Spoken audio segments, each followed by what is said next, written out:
যশোরের ফুলের হাটে এরকম চমৎকার গোছানো ওয়েল অর্গানাইজড একটা তাফসীরুল কোরআনের প্রোগ্রামের আয়োজন করেছে।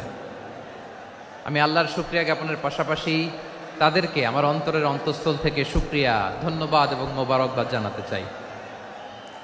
আজকের প্রোগ্রামে উপস্থিত আছেন বৃহত্তর খুলনা বিভাগের ব্যবসায়ী ভাইয়েরা, কর্মজীবী ভাইয়েরা, ছাত্র ভাইয়েরা, পর্দার আড়ালে, মহিলা প্যান্ডেলে আমার মায়েরা, বোনেরা। উপস্থিত আছেন কওমি মাদ্রাসার মুহতামিম বৃন্দ, আলিয়া মাদ্রাসার প্রিন্সিপাল হুজুর, শিক্ষকবৃন্দ, ছাত্রবৃন্দ, ইমাম সাহেব, খতিব সাহেব, মুয়াজ্জিন সাহেব, আইন শৃঙ্খলায় কর্মরত ভাইয়েরা, ভলান্টিয়ার্স, মিডিয়া কর্মী, সাংবাদিক বন্ধুরা, ইউটিউবার্স, আমি সবাইকে অন্তরের অন্তঃস্থল থেকে শুভেচ্ছা জানিয়ে শুরু করতে শোনা হয়েছে 3 দিন ব্যাপী দেশ বরেণ্য প্রথিতযশা ওলামায়ে হযরতের মুখে আপনারা অসংখ্য কথা শুনেছেন। আমলের জন্য এগুলোই যথেষ্ট, নতুন করে আমার বলার কিছুর দরকার নাই। নতুন করে উপস্থাপনের মতো বলার মতো আমার কাছে কিছু নাইও। যা বলার 1500 বছর আগে আল্লাহ তাআলা উম্মাকে বলে দিয়েছেন, ঠিক কিনা? এমন কিতাব দান করেছে যে কিতাবে ভুল নাই, যতই পড়ি ততই শেখা যায়। বিয়ন্ডলেস, বাউন্ডলেস, বটমলেস, কুল কিনারা নাই, কুল কিনারা বিহীন সাগর, পড়েন সুবহানাল্লাহ। গত 3 দিন ধরে স্কলাররা যে সমস্ত বিষয় কোরআন সুন্নাহর আলোকে আলোচনা করেছে, আমরা যেন সেগুলোর উপর আমল করতে পারি। আল্লাহ তৌফিক দান করুক, আমরা পড়ি আমিন। আসুন এখানে আসার, বসার, এই প্রোগ্রামে অংশগ্রহণ করার উদ্দেশ্যকে, নিয়াতকে আমরা খালিস করে নেই। আজকে আমরা যা শুনবো, শিখবো, আমলের নিয়তে শুনবো, ঠিক কিনা বলেন? শেষ পর্যন্ত নীরবতা বজায় রাখবো। আমি উঠবো, আপনারা উঠবেন। এর আগে ওঠা যাবে না। স্কেডিউলে একটু চেঞ্জ এসেছে, এশার সালাত হয়নি। আমার আলোচনার পরপরই আজান হবে। এশার সালাতে আমরা জামাতে অংশগ্রহণ করে একসাথে বিদায় নেব ইনশাল্লাহ। বলেন, বিশৃঙ্খলা করলে আমার বুঝাতে, পয়েন্টগুলো শেয়ার করতে দেরি হবে। আর এই যে এরকম নীরব নিস্তব্ধ থাকলে সুবিধা হবে। আল্লাহর ওয়াস্তে বি স্মার্ট। জায়গা না হলে চলে যাবেন, আওয়াজ করবেন না। ভলান্টিয়াররাও আওয়াজ নয়, ইশারা ইঙ্গিতে। প্রিয় ভাইয়েরা, যে টপিকটি নিয়ে আমি আপনাদের সামনে আজকে কথা বলতে চাই, টপিকটি অনেক গুরুত্বপূর্ণ। টপিকটি হচ্ছে হিউম্যান রিসোর্স ডেভেলপমেন্ট, মানব সম্পদ উন্নয়ন। কারণ আল্লাহ তাআলা আমাদের যা দেখ আর না দেখ এটা দিছে। মানুষ আর মানুষ, 18 কোটি মানুষ, ঠিক কিনা? এই 18 কোটির জনসংখ্যার দেশে বসবাস করে আমরা খুশি না বেজার? খুশি হইতে হবে, বেজার হইেন না। জাপানের খবর জানেন? তাদের গ্রোথ রেট নিচের দিকে, উল্টো। জনসংখ্যা নাই, বাচ্চা নিলে, সন্তান নিলে গভর্নমেন্ট তাদের টাকা দেয়। আমাদেরকে আল্লাহ তাআলা দয়া করে, মায়া করে এই সম্পদটা দিয়েছেন। এই মানব সম্পদকে যেন আমরা কাজে লাগাই ইনশাআল্লাহ। পড়েন সবাই। হিউম্যান রিসোর্স ডেভেলপমেন্ট অনেক জনগুরুত্বপূর্ণ বিষয়, খুব সেন্সিটিভ বিষয়। বুঝতে হবে যশোরের স্মার্ট ছেলেরা, এই যে আমি যাদেরকে দেখতে পাচ্ছি, all are the Gen Z of Jessore. Gen Z, ওরা স্মার্ট, ওরা ইশারা ইঙ্গিতে কাজ করে। এই যে পুরো গদি উল্টায় দিছে, ঠিক কিনা? 24-এর ছাত্র নাগরিক অভ্যুত্থান আমাদের দেখিয়ে দিচ্ছে কিভাবে চোখের ইশারায় গদি উল্টে দিতে হয়। তো এই জেনজিদের নিয়ে বসেছে। ওরা তো স্মার্ট, ওরা ডিস্টার্ব করবে না। মেহরবানি করে আমার সাথে কানেক্ট করো, 1 to 1, brain to brain, eye to eye, eye contact করো আমার সাথে। তাকাও, কষ্ট হলো আমার দিকে তাকাও, আওয়াজ করা যাবে না, আমার দিকে তাকাও। প্রিয় ভাইয়েরা, হিউম্যান রিসোর্স ডেভেলপমেন্টের ব্যাপারে কিছু কথা বলবো। এই যে আমাদের বিশাল জনসংখ্যা, এই জনসংখ্যাকে কি করে জনসম্পদে রূপান্তরিত করা যায় এ ব্যাপারে কথা বলবো। আমি সূরাতু বনী ইসরাইলের 70 নম্বর আয়াত তেলাওয়াত করেছি। এই আয়াতের আলোকে কিছু কথা আমি আপনাদের সামনে বলবো। আল্লাহ তাআলা ইরশাদ করছেন, ওয়ালাকাদ কাররামনা বনী আদম ওয়া হামালনাহুম ফিল বাররি ওয়াল বাহরি ওয়া রাযাকনাহুম মিনাত তাইয়্যিবাত ওয়া ফাদ্দালনাহুম আলা কাসীরিম মিম্মান خلقنا تفضيلا পড়েন আল্লাহু আকবার। রব্বুল আলামিন বলেন ওয়ালাকাদ কাররামনা বানি আদম, আমি বনি আদমকে সম্মানিত করেছি, বনি আদমকে মর্যাদা দিয়েছি। ওয়া হামালনাহুম ফিল বাররি ওয়াল বাহর, বনি আদমকে জলে স্থলে স্থলে এবং সমুদ্রে চলাচলের বাহন দিয়েছি। ওয়া রাযাকনাহুম মিনাত তাইয়্যিবাত, তাদেরকে পবিত্র রিজিকের বন্দোবস্ত করেছি। ওয়া ফাদ্দালনাহুম আলা কাসীরিম মিম্মান খালাকনা তাফদীলা, আর আমি আল্লাহ যাদেরকে সৃষ্টি করেছি তাদের মধ্য থেকে বনি আদমকে আমি শ্রেষ্ঠ বানিয়েছি। আমরা শ্রেষ্ঠ, আমরা আশরাফুল মাখলুকাত। আমরা কি এই যে এমনি চিল্লাচিল্লি করে জিজ্ঞেস করলে বলে না, আমরা আশরাফুল মাখলুকাত। আমরা কি শ্রেষ্ঠ, সবার চেয়ে সেরা। আমাদের মতো করে আল্লাহ কাউকে বানায় নাই। দুই পায়ে ভর করে শির দ্বারা এরকম স্ট্যান্ড রেখে মাথা উঁচু করে দাঁড়াতে পারে এরকম কোন প্রাণী পৃথিবীতে আছে? এজন্য আল্লাহ বলেন ওয়ালাকাদ কাররামনা বানি আদম, আমি বনি আদমকে সম্মানিত করেছি, তাদেরকে আমি মর্যাদা দিয়েছি। তাদেরকে আমি যত মর্যাদা দিয়েছি আমার কোন সৃষ্টিকে এত মর্যাদা দেই নাই। পড়েন সুবহানাল্লাহ। I have dignified the status of the sons of Adam, আদমের সব সন্তানের মর্যাদা আমি বাড়িয়েছি। আল্লাহ এখানে বলেননি ওয়ালাকাদ কাররামনাল মুমিনিন, আমি মুমিনের মর্যাদা বাড়িয়েছি, বলেছেন? আল্লাহ এখানে বলেন নাই ওয়ালাকাদ কাররামনাল মুসলিমিন, আমি মুসলিমের মর্যাদা বাড়িয়েছি।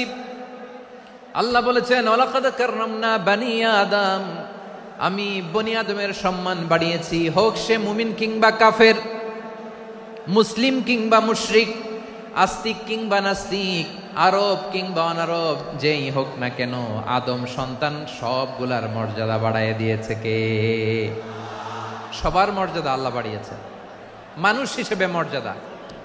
বিশ্বনবী সাল্লাল্লাহু আলাইহি ওয়াসাল্লাম ইহুদির লাশ দেখে দাঁড়িয়ে গেলেন। কার লাশ? আমার যশোরের ভাইয়েরা আওয়াজ করে বলুন, কার লাশ? ইহুদির লাশ দেখে দাঁড়ায় গেলেন। সাহাবারা বললেন ইয়া রাসূলুল্লাহ, আপনি দাঁড়ালেন যে, এটা তো ইহুদির লাশ। বিশ্বনবী বললেন আওয়ালাইসাত নাফসান, এটা কি মানুষ নয়? এটা হোক ইহুদি হোক খ্রিস্টান, এটা তো মানুষ। আমি মানুষ দেখে দাঁড়িয়েছি। আই স্যালিউট দ্য হিউম্যানিটি, আমি মানবতাকে সম্মান করেছি। পড়েন সুবহানাল্লাহ। তাহলে এই জমিনে মানুষের মর্যাদা বেশি, হোক আস্তিক হোক নাস্তিক, হোক মুমিন কিংবা কাফের। আদমের সন্তান হলে, মানুষ হলেই তার মর্যাদা বাড়িয়েছে কে? আমার কলিজার টুকরা যশোরের ভাইয়েরা, মানুষের মর্যাদা আল্লাহ এত বাড়িয়েছেন, মানুষ জীবিত থাকলেও যেমনি মর্যাদাবান, মরে গেলেও মর্যাদাবান। সুবহানাল্লাহ পড়েন। মানুষ মরে গেলে এই ডেড বডিটা কি হয়? পচে যায়, গলে যায়, মাটির সাথে মিশে যায়। তাই বলে আপনি ডেড বডির সাথে যাচ্ছে তাই করতে পারবেন না? পারবেন? কেউ যদি অন্যায় করে তাকে যদি আপনি শাস্তির আওতায় আনেন, যা মনে চায় করতে পারবেন না। তারা আগুন দিয়ে পোড়াতে পারবেন না, নাক কাটতে পারবেন না, কান কাটতে পারবেন না, অঙ্গ বিকৃতি করতে পারবেন না। কারণ মানব জাতির মর্যাদা স্বয়ং দিয়েছে কে? ডেড বডি পচে যাবে, গলে যাবে। তারপরে ইসলাম বলে না, খবরদার, এই মরা লাশটারও একটা মর্যাদা আছে না নাই? ইসলাম বলে এই লাশটা গলে যাবে, পচে যাবে, কিন্তু এটার অমর্যাদা করো না। কর্পূর দিয়ে, খেজুর পাতা দিয়ে এটাকে ওয়ার্ম ওয়াটার দিয়ে, গরম পানি দিয়ে ধৌত করো। সাদা শুভ্র ধবধবে কাপড় দিয়ে লাশটাকে তুমি কাভার করো। তারপরে খাটিয়ার মধ্যে লাশটাকে রেখে বিশাল একটা প্রোগ্রাম করো, একটা ফিউনারাল প্রোগ্রাম করো। ওই প্রোগ্রামের ডানে বায়ে পেছনে লাশটারে রাখলে হবে না, প্রোগ্রামের একেবারে সামনটাতে তুমি লাশটাকে রাখো। সুবহানাল্লাহ। একটা ফিউনারাল প্রোগ্রাম করতে হবে, তাকে শেষ বিদায় জানাতে হবে, যেটাকে আমরা জানাজা বলি। কি বলি? জানাজা মানে মাইয়েতের জন্য দোয়া, তার জন্য দোয়া করা হয়। তাকে একটা সিস্টেমেটিক অর্ডারে কবরে রাখা হয়, সুন্দরভাবে সেটাকে কবরস্থ করা হয়, মাটি দেয়া হয়, পানি দেয়া হয়। তার মানে মরে গেলেও মানুষের সম্মান বাড়ায় দিয়েছে কে? এজন্য আল্লাহ বললেন ওয়ালাকাদ কাররামনা বানি আদম, বনি আদমের সম্মান মর্যাদা আমি আল্লাহ বাড়িয়ে দিয়েছি। মানুষের সম্মানে তুমি কখনো আঘাত করো না, ঠিক কিনা? তাহলে ভাই, প্রথম মেসেজ হচ্ছে, the first and foremost message tonight to the people of Jessore. Allah বলেন I have dignified the status of son of Adam, আমি বনি আদম সবার মর্যাদা বাড়িয়ে দিয়েছি। হোক আস্তিক নাস্তিক, হোক কাফের কিংবা মুশরিক, তার মর্যাদা বাড়াই দিছে কে? যখন বন্যা হয় আমরা ত্রাণ নিয়ে যাই, আমরা শুধু মুসলমানদেরকে ত্রাণ দেই নাকি? হ্যাঁ, আমরা মুসলমানকেও দেই, অমুসলমানকেও দেই, হিন্দুকেও দেই, বৌদ্ধকেও দেই। যেখানেই মানবতা বিপন্ন সেখানে ইসলামের হেল্পিং হ্যান্ড আছে না নাই? সুবহানাল্লাহ, কি দিন আমরা পেয়েছি, কি বিধান আমরা পেয়েছি। ওয়ালাকাদ কাররামনা বানি আদম, আমি বনি আদমকে সম্মানিত করেছি। এরপর আল্লাহ বললেন ওয়া হামালনাহুম ফিল বাররি ওয়াল বাহর, মানুষকে স্থলে এবং সমুদ্রে চলাচলের বাহন আমি দিয়েছি। স্থলে কিভাবে চলবে, জলে কিভাবে চলবে, এই বাহনের ব্যবস্থা করেছে কে? এই জেনজি, এই স্যামড়া, ইরাম করতেছো কিসের জন্য? হ্যাঁ, ইরাম করলে চলবি? হ্যাঁ, বস বস বস বস, আওয়াজ করতেছো কেন? দিবা না, কথা বলতে দিবা না আমাকে? তো এইটা বুঝি তোমাদের ভালোবাসার নমুনা? তোমাদের ভালোবাসার কারণে যদি আমি কোথাও দাঁড়াতেই না পারি, কোথাও বসতে না পারি, কোথাও দুটা কথা বলতে না পারি, এই ভালোবাসা দিয়ে কি হবে আমার? বরং ঘামতে ঘামতে ঘর্মাক্ত হব, রক্তাক্ত হব। কিন্তু সেন্ট্রাল থেকে, সেন্ট্রালি যে ইনস্ট্রাকশন আসবে, সেই ইনস্ট্রাকশনের এক চুল আমরা ডানে বায়ে যাব না। এইটা গণজাগরণের জন্য এইটা দরকার, ইসলামী বিপ্লবের জন্য এইটা দরকার। তো আধা ঘন্টা ধরে যদি তোমাদেরকে থামানোই না যায়, এই লস্কর দিয়ে আমি কি করব? আল্লাহর ওয়াস্তে নো নো নো স্লোগান, চুপচাপ একেবারে আমার দিকে তাকাও। আল্লাহ বললেন ওয়া হামালনাহুম ফিল বাররি ওয়াল বাহর, জলে স্থলে আমি চলাচলের যানবাহনের ব্যবস্থা করেছি।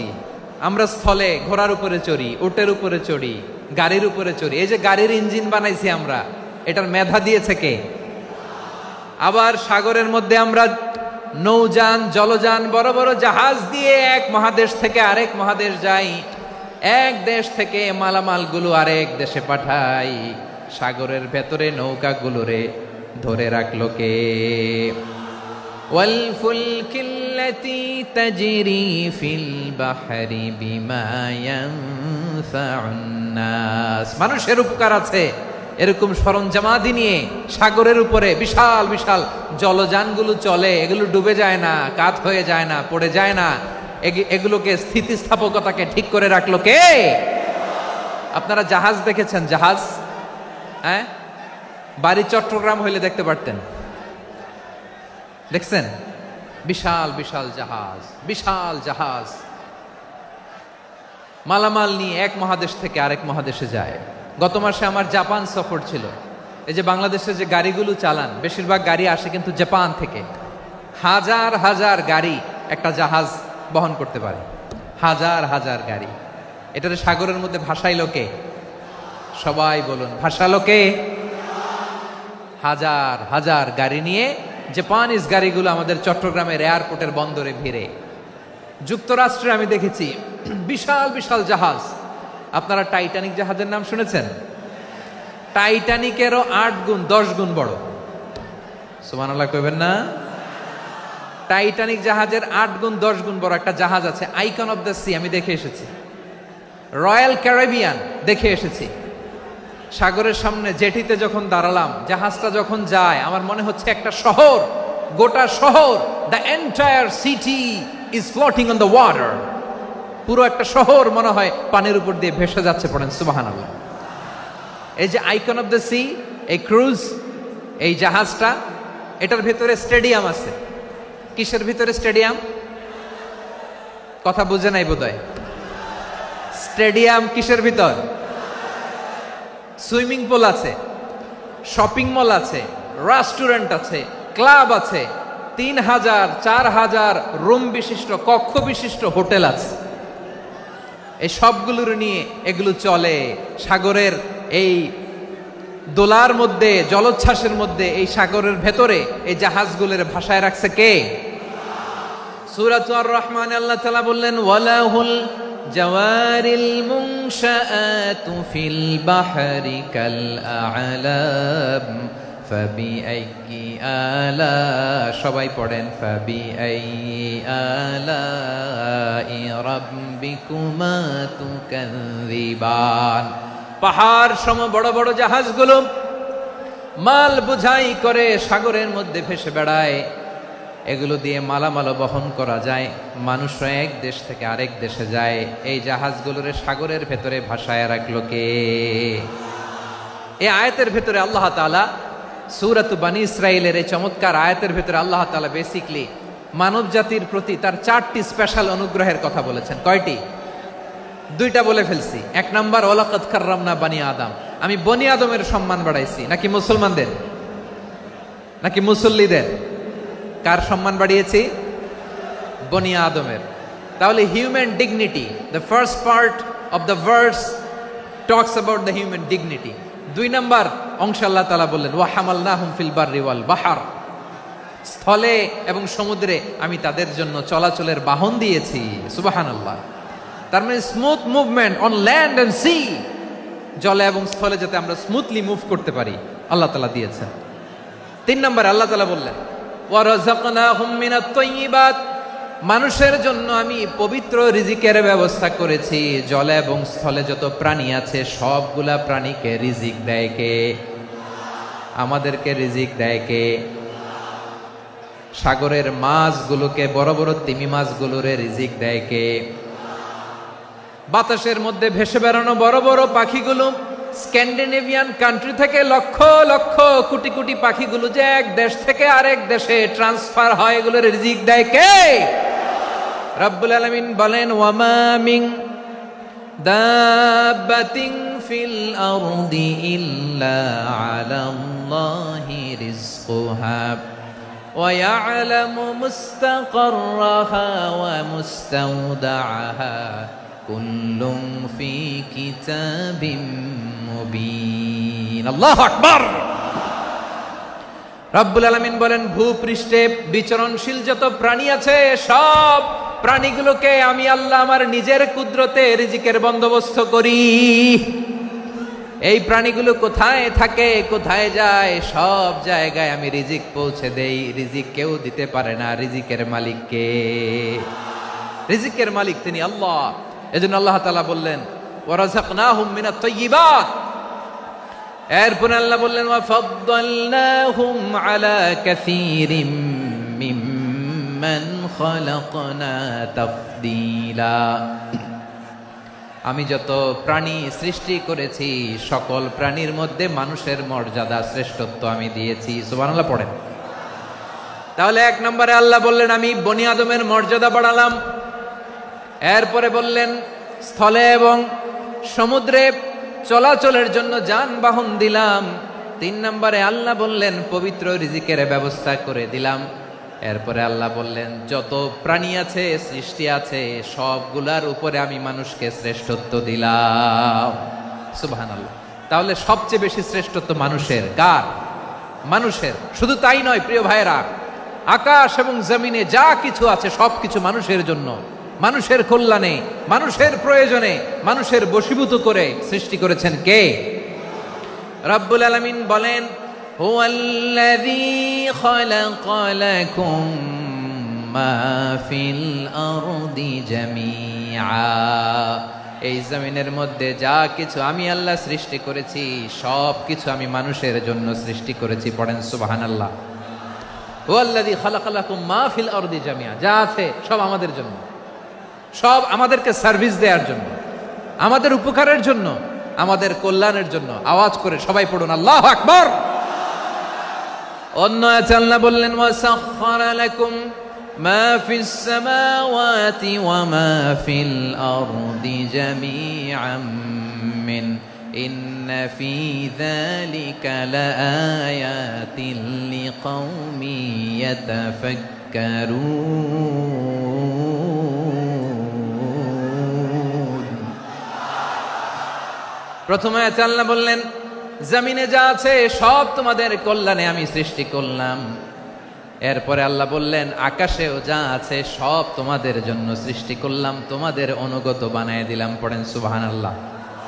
মানুষের কি ব্রেইন দেখেন, মানুষ জমিন ছেড়ে আকাশে চলে যায়। পাখি দেখে মানুষের শখ হলো পাখি যেহেতু উঠতে পারে আমরাও পারবো।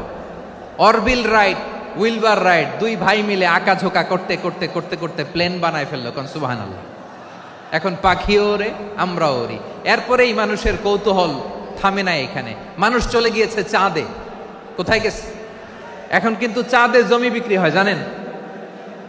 পৃথিবী নিয়ে মারামারি শেষ, রাশিয়া আমেরিকা এখন ধরছে চাঁদ আর মঙ্গল গ্রহ।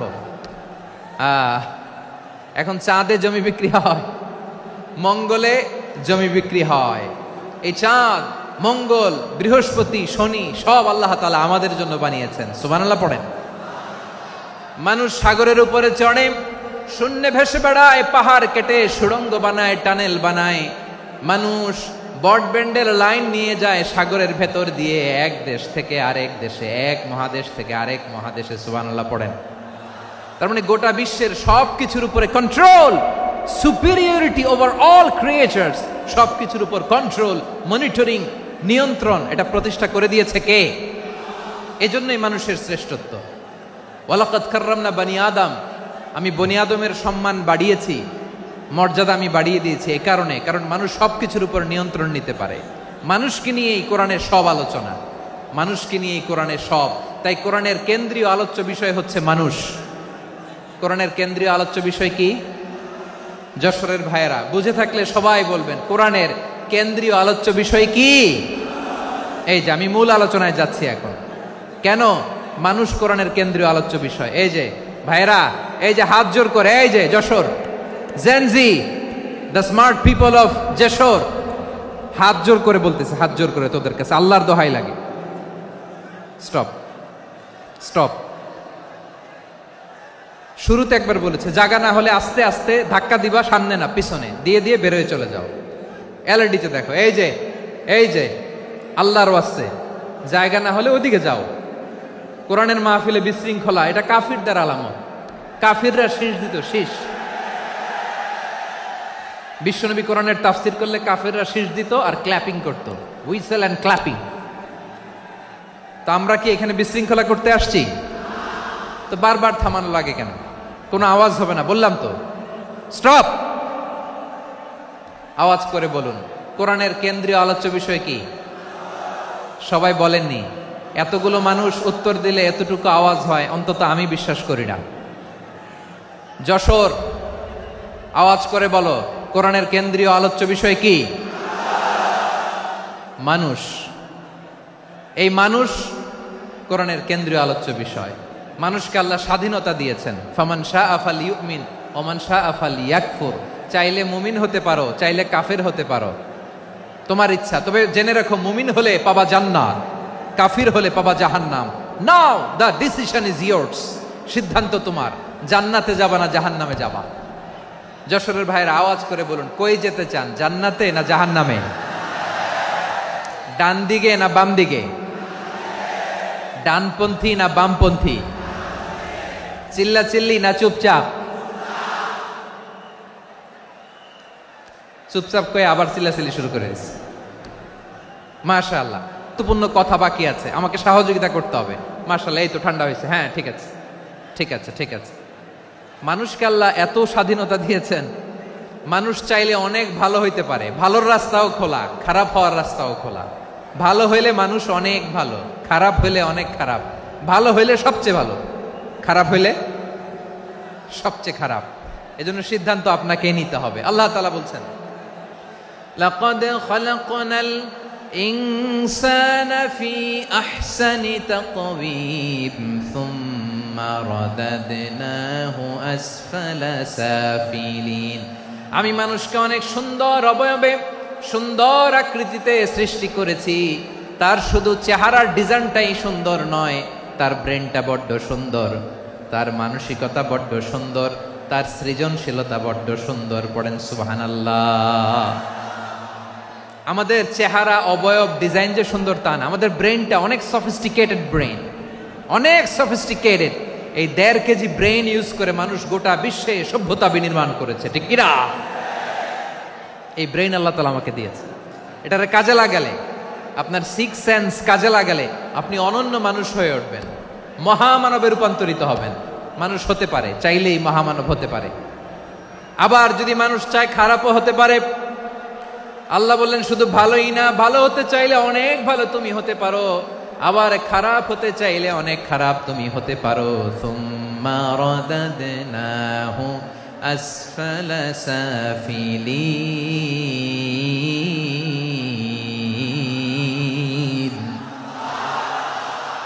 খারাপ হলে একেবারে খারাপ হতে পারো, নিকৃষ্ট হলে একেবারে নিকৃষ্ট হতে পারো, ভালো হলেও ভালো হতে পারো। কোন সুবহানাল্লাহ। এবার আওয়াজ করে বলুন, ভালো হতে চাই না খারাপ? শ্রেষ্ঠ না নিকৃষ্ট? মানুষ ভালো হলে মানুষ ফেরেশতার চেয়েও ভালো, মানুষ খারাপ হলে সে পশুর চেয়েও খারাপ। কথা ঠিক কিনা বলেন? ভালো হলে ফেরেশতার চেয়েও ভালো, খারাপ হলে পশুর চেয়েও নিকৃষ্ট। তার মানে শ্রেষ্ঠত্বে মানুষ, শ্রেষ্ঠত্বে ফেরেশতাকে হার মানায়, আর অধপতনে শ্রেষ্ঠত্বে ফেরেশতাকে ছাড়িয়ে যায়, আর অধপতনে পশুকেও হার মানায়। আই রিপিট, আমি আবারও বলছি, মানুষ শ্রেষ্ঠত্বে ফেরেশতাকে ছাড়িয়ে যায়, আর অধপতনে সে পশুকেও হার মানায়। আওয়াজ করে বলতে হবে ঠিক কি না? এটার প্রমাণ কি? মানুষ শ্রেষ্ঠ হইলে যে ফেরেশতার চেয়েও সেরা, তার প্রমাণ কি? আল্লাহ তাআলা বলছেন, ওয়া ইয কুলনা লিল মালাইকাতি ইসজুদু লি আদম ফাসাজাদু ইল্লা ইবলিস আবা ওয়াস্তাকবারা ওয়া কানা মিনাল কাফিরিন। আল্লাহ বলেন, স্মরণ করো সে সময়ের কথা যখন আমি ফেরেশতাদেরকে বললাম, ও ফেরেশতারা আদমকে সেজদা দাও। সব ফেরেশতারা সম্মান সূচক সেজদা আদমকে দিল, তারা আদমের জন্য সেজদায় লুটিয়ে পড়লো, একজন ছাড়া, তার নাম ইবলিস। আওয়াজ করে বলেন, তার নাম কি? সে অহংকার প্রদর্শন করলো, সে কাফের হয়ে গেল, বাকি সব ফেরেশতারা সেজদা দিল। সুবহানাল্লাহ। আবার আদম আলাইহিস সালামকে আল্লাহ জিজ্ঞেস করলেন, সব বলে দিল উত্তর, কিন্তু ফেরেশতাদেরকে একই প্রশ্ন জিজ্ঞেস করলেন, তারা উত্তর করতে পারে নাই। তার মানে এর মধ্য দিয়ে প্রমাণিত হয়, মানুষ ভালো হলে ফেরেশতার চেয়েও ভালো, ফেরেশতার চেয়েও মানুষের মর্যাদা বাড়িয়ে দিয়েছে কে? সব নূরের ফেরেশতা যখন মাটির আদমকে সেজদা দেয়, এটা প্রমাণ করে ফেরেশতার চেয়েও মানুষের মর্যাদা বাড়িয়ে দিয়েছে কে? তুমি মাটির আদমকে প্রথম সৃষ্টি করিয়া ঘোষণা করিয়া দিলে শ্রেষ্ঠ বলিয়া, তাই তো নূরের ফেরেশতা করে আদমকে সেজদা। ঠিক কিনা বলেন? তাই তো নূরের ফেরেশতা করে আদমকে সেজদা, সবার চেয়ে সম্মান দিলে মাটির আদমকে। আল্লাহু আল্লাহু তুমি জাল্লে জালালুহু, শেষ করা তো যায় না গে তোমার গুণগান। পড়েন না? পড়েন। আল্লাহু আল্লাহু তুমি জাল্লে জালালুহু, শেষ করা তো যায় না গে তোমার গুণগান। আল্লাহু আল্লাহু আল্লাহু আকবার। আদমের মর্যাদা বেশি, মানুষের মর্যাদা বেশি, মানুষ শ্রেষ্ঠ, তার প্রমাণ নূরের ফেরেশতা মাটির আদমকে সেজদা করে। আওয়াজ করে বলেন ঠিক কি না? তাহলে মানুষ ভালো হলে ফেরেশতার চেয়ে ভালো, আবার মানুষ যদি খারাপ হয় সে পশুর চেয়েও খারাপ, অধপতনে পশুত্বকে হার মানায়। তার প্রমাণ, তার প্রমাণ কি? তার প্রমাণ হচ্ছে যশোরের ভাইরা দেখবেন পত্রিকায় নিউজ পেপারে মাঝে মাঝে এরকম দেখা যায়, এক মানুষ আরেক মানুষকে হত্যা করে 20 টুকরা করে বস্তার ভিতরে ভরেছে। আপনারা এই নিউজ পড়েন নাই না? দেখেন নাই? দেখছেন? মানুষ মানুষকে হত্যা করে কয় টুকরা? জোরে বলেন। এখানেই ক্ষান্ত হয় না, আবার কোথায় ভরছে? বস্তার ভেতরে। আচ্ছা, বুঝে থাকলে আওয়াজ করে বলেন, কোনদিন শুনছেন একটা হাতি আর একটা হাতিকে হত্যা করে 20 টুকরা করছে, এরপরে বস্তার ভিতরে ভরছে? হয়েছে? তাহলে দেখেন, মানুষ যদি খারাপ হয় সে পশুকেও হার মানায়। চিল্লায় বলো ঠিক কিনা? এমনও দুশ্চরিত্র মানুষ আছে যার যার নজর থেকে 6 মাসের ছোট্ট মেয়ে থেকে শুরু করে 80 বছরের বৃদ্ধারাও নিরাপদ নয়। পশুকেও হার মানে। মানুষ মানুষের ঘর জ্বালিয়ে পুড়ে মেসাকার করে দেয়, জনপদের পর জনপদ জ্বালায় দেয়, এরকম আছে না নাই? বোমা মেরে শহরগুলো উড়িয়ে দেয়। এই যে ইসরায়েল গাজার মধ্যে যে অ্যাটাক করেছে, এরা মসজিদ মানে নাই, মসজিদে বম ফেলেছে। এরা খ্রিস্টানদের চার্চ গির্জা মানে নাই, গির্জায় বম ফেলেছে। পৃথিবীর ইতিহাসে never happened in the history of the world that someone bombed on a hospital, on a ICU center. এমন হাসপাতাল যেখানে আইসিইউর রোগীরা আছে, ওই হাসপাতালের উপরও ইসরায়েলি সৈনিকেরা বোমা মেরেছে। জোরে বলেন ঠিক কিনা? এরা মানুষ? আওয়াজ করে বলেন, এরা মানুষ না। প্রিয় ভাইয়েরা, চোখ কান নাক মুখ থাকলেই মানুষ না। যা সামনে দেখেন এগুলো সব মানুষ না, এগুলো জনসংখ্যা। এগুলো কি? সবাই বলুন, এগুলো কি? বাড়ছে জনসংখ্যা, কমছে মানুষ। বাড়ছে জনসংখ্যা, কমছে। এই দুনিয়া এখন তো আর সেই দুনিয়া নাই, মানুষ নামের মানুষ আছে দুনিয়া বোঝাই, সেই মানুষের ভিড়ে আমার আসল মানুষ নাই। ঠিক কিনা? আসল মানুষের বড্ড অভাব, আসল মানুষের বড্ড অভাব। আমার ভাইয়েরা, মানুষ খারাপ হলে পশুকেও হার মানায়। আচ্ছা, আওয়াজ করে বলেন, এই যশোরের ছেলেরা এদিক তাকাও, আওয়াজ করে বলো, যে ইসরায়েলি সোলজাররা উপর থেকে বোমা মারল, তারাও মানুষ? তারাও কি? ওরাও রক্তে মাংসে মানুষ, ওদেরও পরিবার আছে। বোমা মেরে যেই মেয়েটাকে তারা অনাথ বানায়, ইয়াতিম বানায়, ও কিন্তু বাসায় ওর মেয়েটাকে রেখে আসছে। ঠিক কিনা বলেন? বম্বিং করে যে বাবাকে মেরে, স্বামীকে মেরে স্ত্রীকে বিধবা বানায়, তারও ঘরে স্ত্রী আছে। উপর থেকে বম মেরে মানুষ মেরে দিচ্ছে, তারাও মানুষ। 1945 সালের 6 আগস্ট আমেরিকান সোলজাররা হিরোশিমায় বম মেরেছে। আমি নিজে দেখে এসেছি জাপানের হিরোশিমাতে। সকাল 8:15 মানুষ কেউ অফিসে যাচ্ছিল, কেউ খেতে খামারে কাজ করতে যাচ্ছিল। লিটল বয় নামে একটা বোম মেরেছে তারা। এই বোমের আঘাতে, পারমাণবিক এই বোমার রেডিয়েশনে আঘাতে, বোম ব্লাস্ট হওয়ার পরে মুহূর্তের মধ্যে 1,40,000 নাই। উপর থেকে যারা মারতেছে এরাও মানুষ, যাদেরকে মারলো তারাও। তার মানে মানুষে মানুষে পার্থক্য আছে না? নেই? মানুষে মানুষে পার্থক্য আছে। নাক কান চোখ মুখ থাকলেই মানুষ নয়। বাড়ছে জনসংখ্যা, কমছে মানুষ। চিল্লায় বলো ঠিক কিনা? তাহলে আমরা বুঝলাম, মানুষ ভালো হলে অনেক ভালো, খারাপ হলে অনেক খারাপ। ও আমার কলিজার টুকরা যশোরের ভাইয়েরা, আসুন না 3 দিন ব্যাপী এই তাফসিরুল কোরআনের ঐতিহাসিক প্রোগ্রাম থেকে আমরা সিদ্ধান্ত নেই, আমরা ভালো মানুষ হব নাকি খারাপ মানুষ হব। কলিজা থেকে, প্রাণ থেকে আওয়াজ করে সবাই বলুন, ভালো মানুষ নাকি খারাপ মানুষ? ভালো মানুষ হইতে হবে। ভালো মানুষ যারা জগৎটাকে এনলাইটেন করবে, যারা এনলাইটেন করবে, যারা সত্যের বীর সেনানী হয়ে দাঁড়াবে, যারা সত্যের পক্ষে কথা বলবে, যারা জালিমের মসনদকে ভেঙে খান খান করে দেবে। এরকম হওয়ার দরকার আছে না নাই? এরকম ভালো মানুষ আমরা হতে চাই কি চাই না? মানুষকে যত্ন নিলে মানুষ যে কত ভালো হয় আপনি কল্পনাও করতে পারবেন না।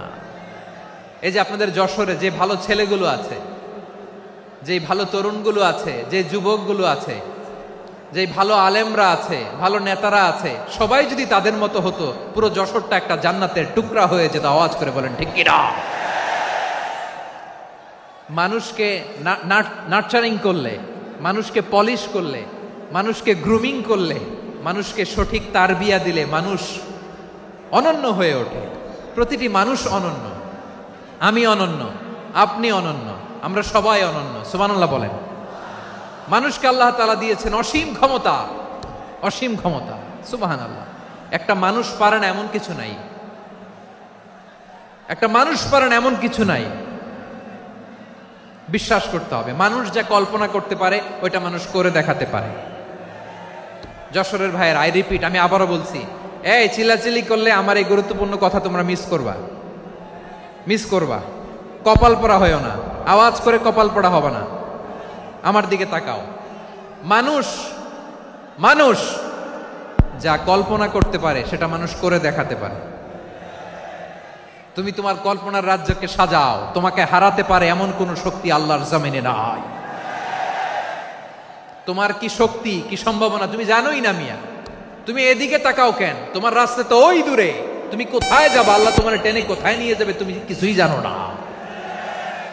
প্ল্যান বিগ, ড্রিম বিগ, কল্পনার শক্তিকে বড় করো। মানুষ যা কল্পনা করতে পারে মানুষ তা করে দেখাতে পারে। মানুষের কাছে অসাধ্য কিছু নাই মৃত্যু ছাড়া, এক্সেপ্ট ডেথ। মৃত্যু ছাড়া মানুষ সবকিছুকে জয় করতে পারে। মৃত্যু ছাড়া যে কোনো অসাধ্যকে সাধন করার ক্ষমতা মানুষকে দিয়ে দিয়েছে কে? হারার জন্য তোমার জন্মই হয় নাই, তোমার জন্ম হয়েছে জিতার জন্য, বিজয়ের জন্য তোমার জন্ম। মানুষের শুরুটাই হয় বিজয় দিয়ে। যশোর, আওয়াজ করে বলো, মানুষের শুরু হয় কি দিয়ে? আমরা যখন আমার পিতার পৃষ্ঠদেশে ছিলাম, পিতার পৃষ্ঠদেশ থেকে শুক্রাণু যখন মায়ের গর্ভদেশে যেয়ে পড়ে, কতটা শুক্রাণু ভ্রমণ শুরু করে জানো? 20 কোটি শুক্রাণু। একবার সিমেন আউট হলে সেখানে 20 কোটি শুক্রাণু থাকে, ভ্রমণ শুরু করে। ওই 20 কোটি শুক্রাণুর মধ্যে থেকে তুমি আমি আজকে এক বিকশিত শুক্রাণু মানব রূপে পৃথিবীতে এসেছি। সুবহানাল্লাহ। ওই 20 কোটি শুক্রাণুর প্রতিযোগিতায় সবাই রে পেছনে ফেলে সেদিন আমি সফল হয়েছিলাম, সেদিন আমি বিজয়ী হয়েছিলাম। সেদিন আমি এত ছোট ছিলাম মাইক্রোস্কোপ দিয়েও আমার অস্তিত্ব টের পাওয়া যায় না।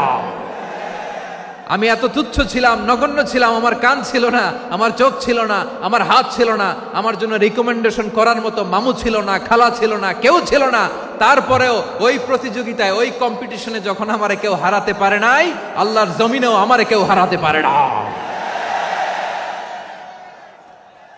হারার জন্য তোমার জন্মই হয় নাই, তুমি আসছোই জিতার জন্য। সুবহানাল্লাহ।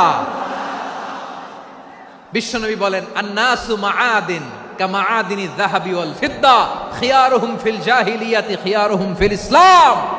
People's are like mines of gold and silver. সোনার খনি, রূপার খনি, এর চেয়েও বড় খনি হচ্ছে এই মানব সম্পদের খনি। আওয়াজ করে বলেন আল্লাহু আকবার। আল্লাহ তাআলা এই সম্পদ আমাদেরকে দিয়েছে। বিশ্বনবী বলেন, মানুষ হচ্ছে খনির মতো। খিয়ারুহুম ফিল জাহিলিয়াতি খিয়ারুহুম ফিল ইসলাম। জাহিলি যুগে যারা সেরা, ইসলামেও তারা সেরা। ইদা ফাকুহু, যদি তারা বুঝবান হয় তাহলে তাদেরকে সেরা বানায় দিবে কে? তাহলে মানুষের চেয়ে সেরা কেউ হতে পারে? মানুষের চেয়ে অনন্য কেউ হতে পারে? মানুষকে কেউ হারাতে পারে? আওয়াজ করে বলো, তোমাকে কেউ হারাতে পারবে? এই সাহস জাগছে আজকের আলোচনা থেকে। আমি তুমি অনন্য, আমাকে তোমাকে হারায় দেওয়া এত সহজ না, ঠিক কিনা? একটা কথা জীবনের সাথে সেট করে নিতে হবে, আমি জিতি নয় শিখি, আমি কখনো হারি না। জীবনের সাথে সেট করে নাও, জেনজি অফ যশোর, আমি কখনো হারি না, আমি হয় জিতি নয় শিখি। চিল্লায় বলো ঠিক কিনা? আমি কখনো হারি না, আমার হারানো এত সোজা না। কি সাহস জাগছে? বুকে সাহস জাগছে? তাকবীর পড়ো, লিল্লাহে তাকবীর। তাহলে বিশ্বনবী বললেন, নাসু মাআদিন, মানুষ হচ্ছে খনি। এই ধাক্কা ধাক্কি, আমি জানি এগুলো ভালোবাসার ধাক্কা ধাক্কি, এজন্য আমি সহ্য করে নেই। এগুলো যে ভালোবাসার ধাক্কা ধাক্কি এটা আমরা বুঝি। পৃথিবীর কোন আইন, সিকিউরিটি প্রটোকল দিয়ে এটারে মানানো যাবে না, কারণ এটা তো ভালোবাসা, লাভ। লাভ কোনো আইন কানুন দিয়ে বাধা যায় না, মানানো যায় না, ঠিক কিনা বলো?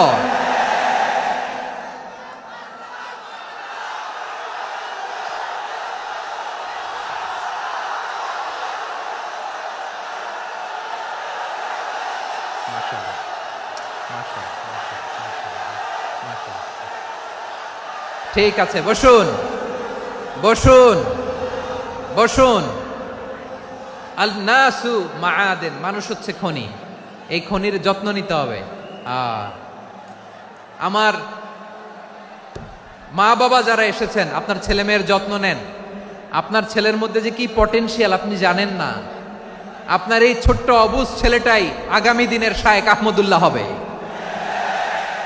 আপনার হেফজখানায় পড়া ওই ছোট্ট ছেলেটাই আগামী দিনের আল্লামা মামুনুল হক হবে। আপনার ওই ছেলেটা আমির হামজা হবে, আব্দুল হাই সাইফুল্লাহ হবে। এভাবে বড় বড় আলেম হবে, তারা যুগশ্রেষ্ঠ আলেম হবে। সেই একদিন এই বাংলাদেশের পার্লামেন্টে যে বক্তব্য দিয়ে যশোরের পক্ষে কথা বলবে। আপনি জানেন না, কাউকে ছোট করবেন না, আপনি ওর কনফিডেন্স আপনি কমাবেন না, আপনি কমাতে পারেন না। প্যান্ডেলে আমার যে মা বোনেরা আছেন, ছেলে মেয়েদেরকে কখনো ছোট করে কথা বলবেন না। ও যে কোথায় যাবে আপনি জানেন না, আপনি মা হয়ে তাকে সাহস দিবেন, তার কল্পনার জগৎটাকে সাজাতে তাকে উৎসাহিত করবেন, ঠিক কিনা বলেন? আর আমার প্যান্ডেলের আমার প্রিয় শ্রদ্ধাশীলা মায়েরা বোনেরা, আপনারা তো আরো দামি সম্পদ। বিশ্বনবী বলেন, আর দুনিয়া কুল্লুহা মাতা। আল্লাহ আল্লাহ আল্লাহ, বিশ্বনবীর কথার ওজন দেখেন। আর দুনিয়া কুল্লুহা মাতা ওয়া খায়রু মাতা'আদ দুনিয়াল মারআতু সালিহা। বিশ্বনবী বলেন, দুনিয়ায় যা দেখো সব আল্লাহর দেওয়া অ্যাসেট, মানে সম্পদ। আর এত অ্যাসেটের ভিড়ে সবচাইতে শ্রেষ্ঠ সম্পদ হচ্ছে নেককার নারী। সুবহানাল্লাহ। ভাইয়েরা বোনের সাথে খারাপ আচরণ করো না, সন্তান মায়ের সাথে খারাপ আচরণ করো না। আমাদের মায়েরা আমাদের asset, they are our priceless asset. কারণ এই মায়েদের পেটে এসেছে আল্লাহর ওলিরা, এই মায়েদের পেটে এসেছে খান জাহান আলী, এই মায়ের পেটে এসেছে শাহজালাল ইয়ামানি, এই মায়ের পেটে এসেছে আল্লাহর সব নবীরা। নাকি নবীরা আকাশ থেকে ধপ করে জমিনে নেমে আসছে? মায়ের পেটে আসছে। এই মায়ের পেটগুলো খনি। আমার সম্মানিতা মায়েরা বোনেরা, নিজেকে ইসলাম দিয়ে সাজান, নিজেকে ইসলাম দিয়ে সাজান, নিজেকে পবিত্র রাখুন, নিজের আব্রু ইমান ইজ্জতের হেফাজত করুন, কোরআন পড়ুন, সুন্নাহ পড়ুন। আপনি জানেন না আপনার গর্ভে কে আসছে, কোন ক্ষণজন্মা পুরুষকে আল্লাহ তাআলা আপনার গর্ভে পাঠাবে, আপনি জানেন না। মায়েরা নিজেদেরকে পবিত্র রাখুন, ইসলাম চর্চা করুন, কোরআন চর্চা করুন, নৈতিকতা দিয়ে নিজেকে সাজান। যশোরের জেনজি, নিজেদেরকে প্রস্তুত রাখো আগামীর বাংলাদেশের জন্য। নৈতিকতা, মোরালিটি, ভ্যালিউজ দিয়ে নিজেকে সাজাও, ইসলাম দিয়ে নিজেকে সাজাও। কারণ আগামীর বাংলাদেশ ইসলামের বাংলাদেশ।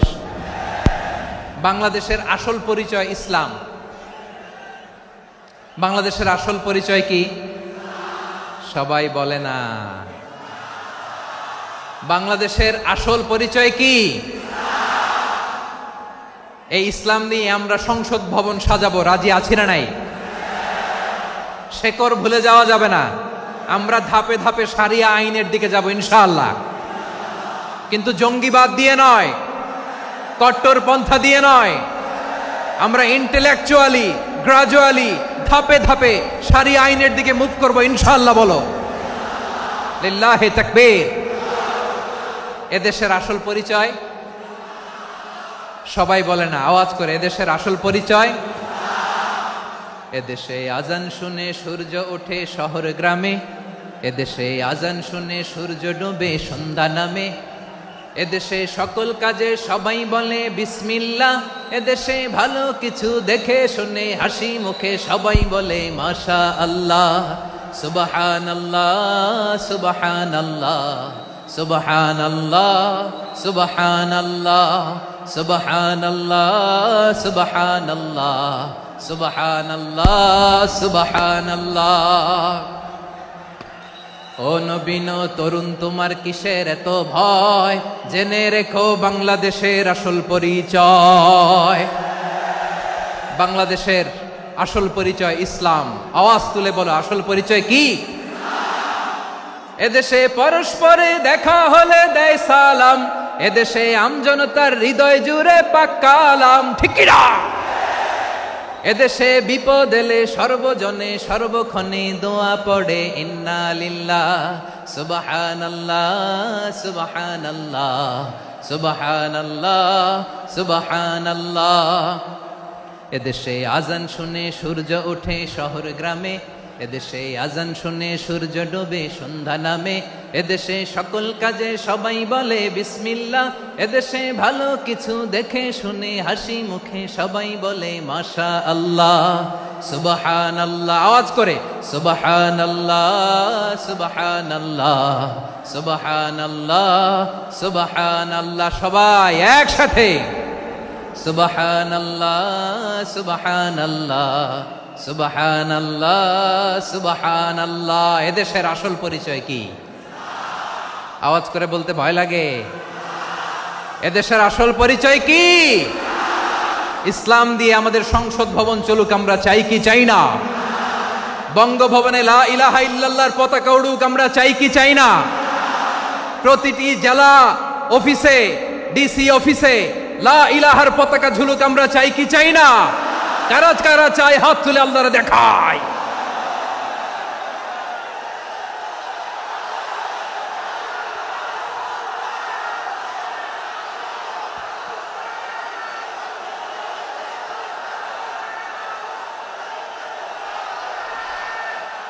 মাশাআল্লাহ মাশাআল্লাহ মাশাআল্লাহ মাশাআল্লাহ। যশোর, আওয়াজ করে বলো, ভালো মানুষ না খারাপ মানুষ? বুঝে বলছো তো? মানুষ ভালো হলে যে কত ভালো।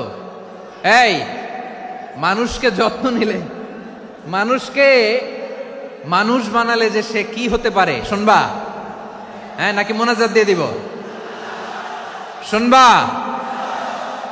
তাহলে থামতে হবে। থামো, আমি যখন বলবো থামো থামো। তাকবীরের সময় দিলে তাকবীর। থামো থামো। মানুষকে যত্ন নিলে, এই এদিকে এদিকে, ড্রোন নামায় ফেলো। হয়েছে, ড্রোনের ফুটেজ হয়ে গেছে, এবার ড্রোন নামায় ফেলো। আমার দিকে তাকাও। মানুষকে, তোমরা এদিক সেদিক তাকালে তো গুরুত্বপূর্ণ পয়েন্ট মিস হয়ে যাবে। এদিকে এদিকে, হ্যাঁ মাস ঠিক আছে, এদিকে।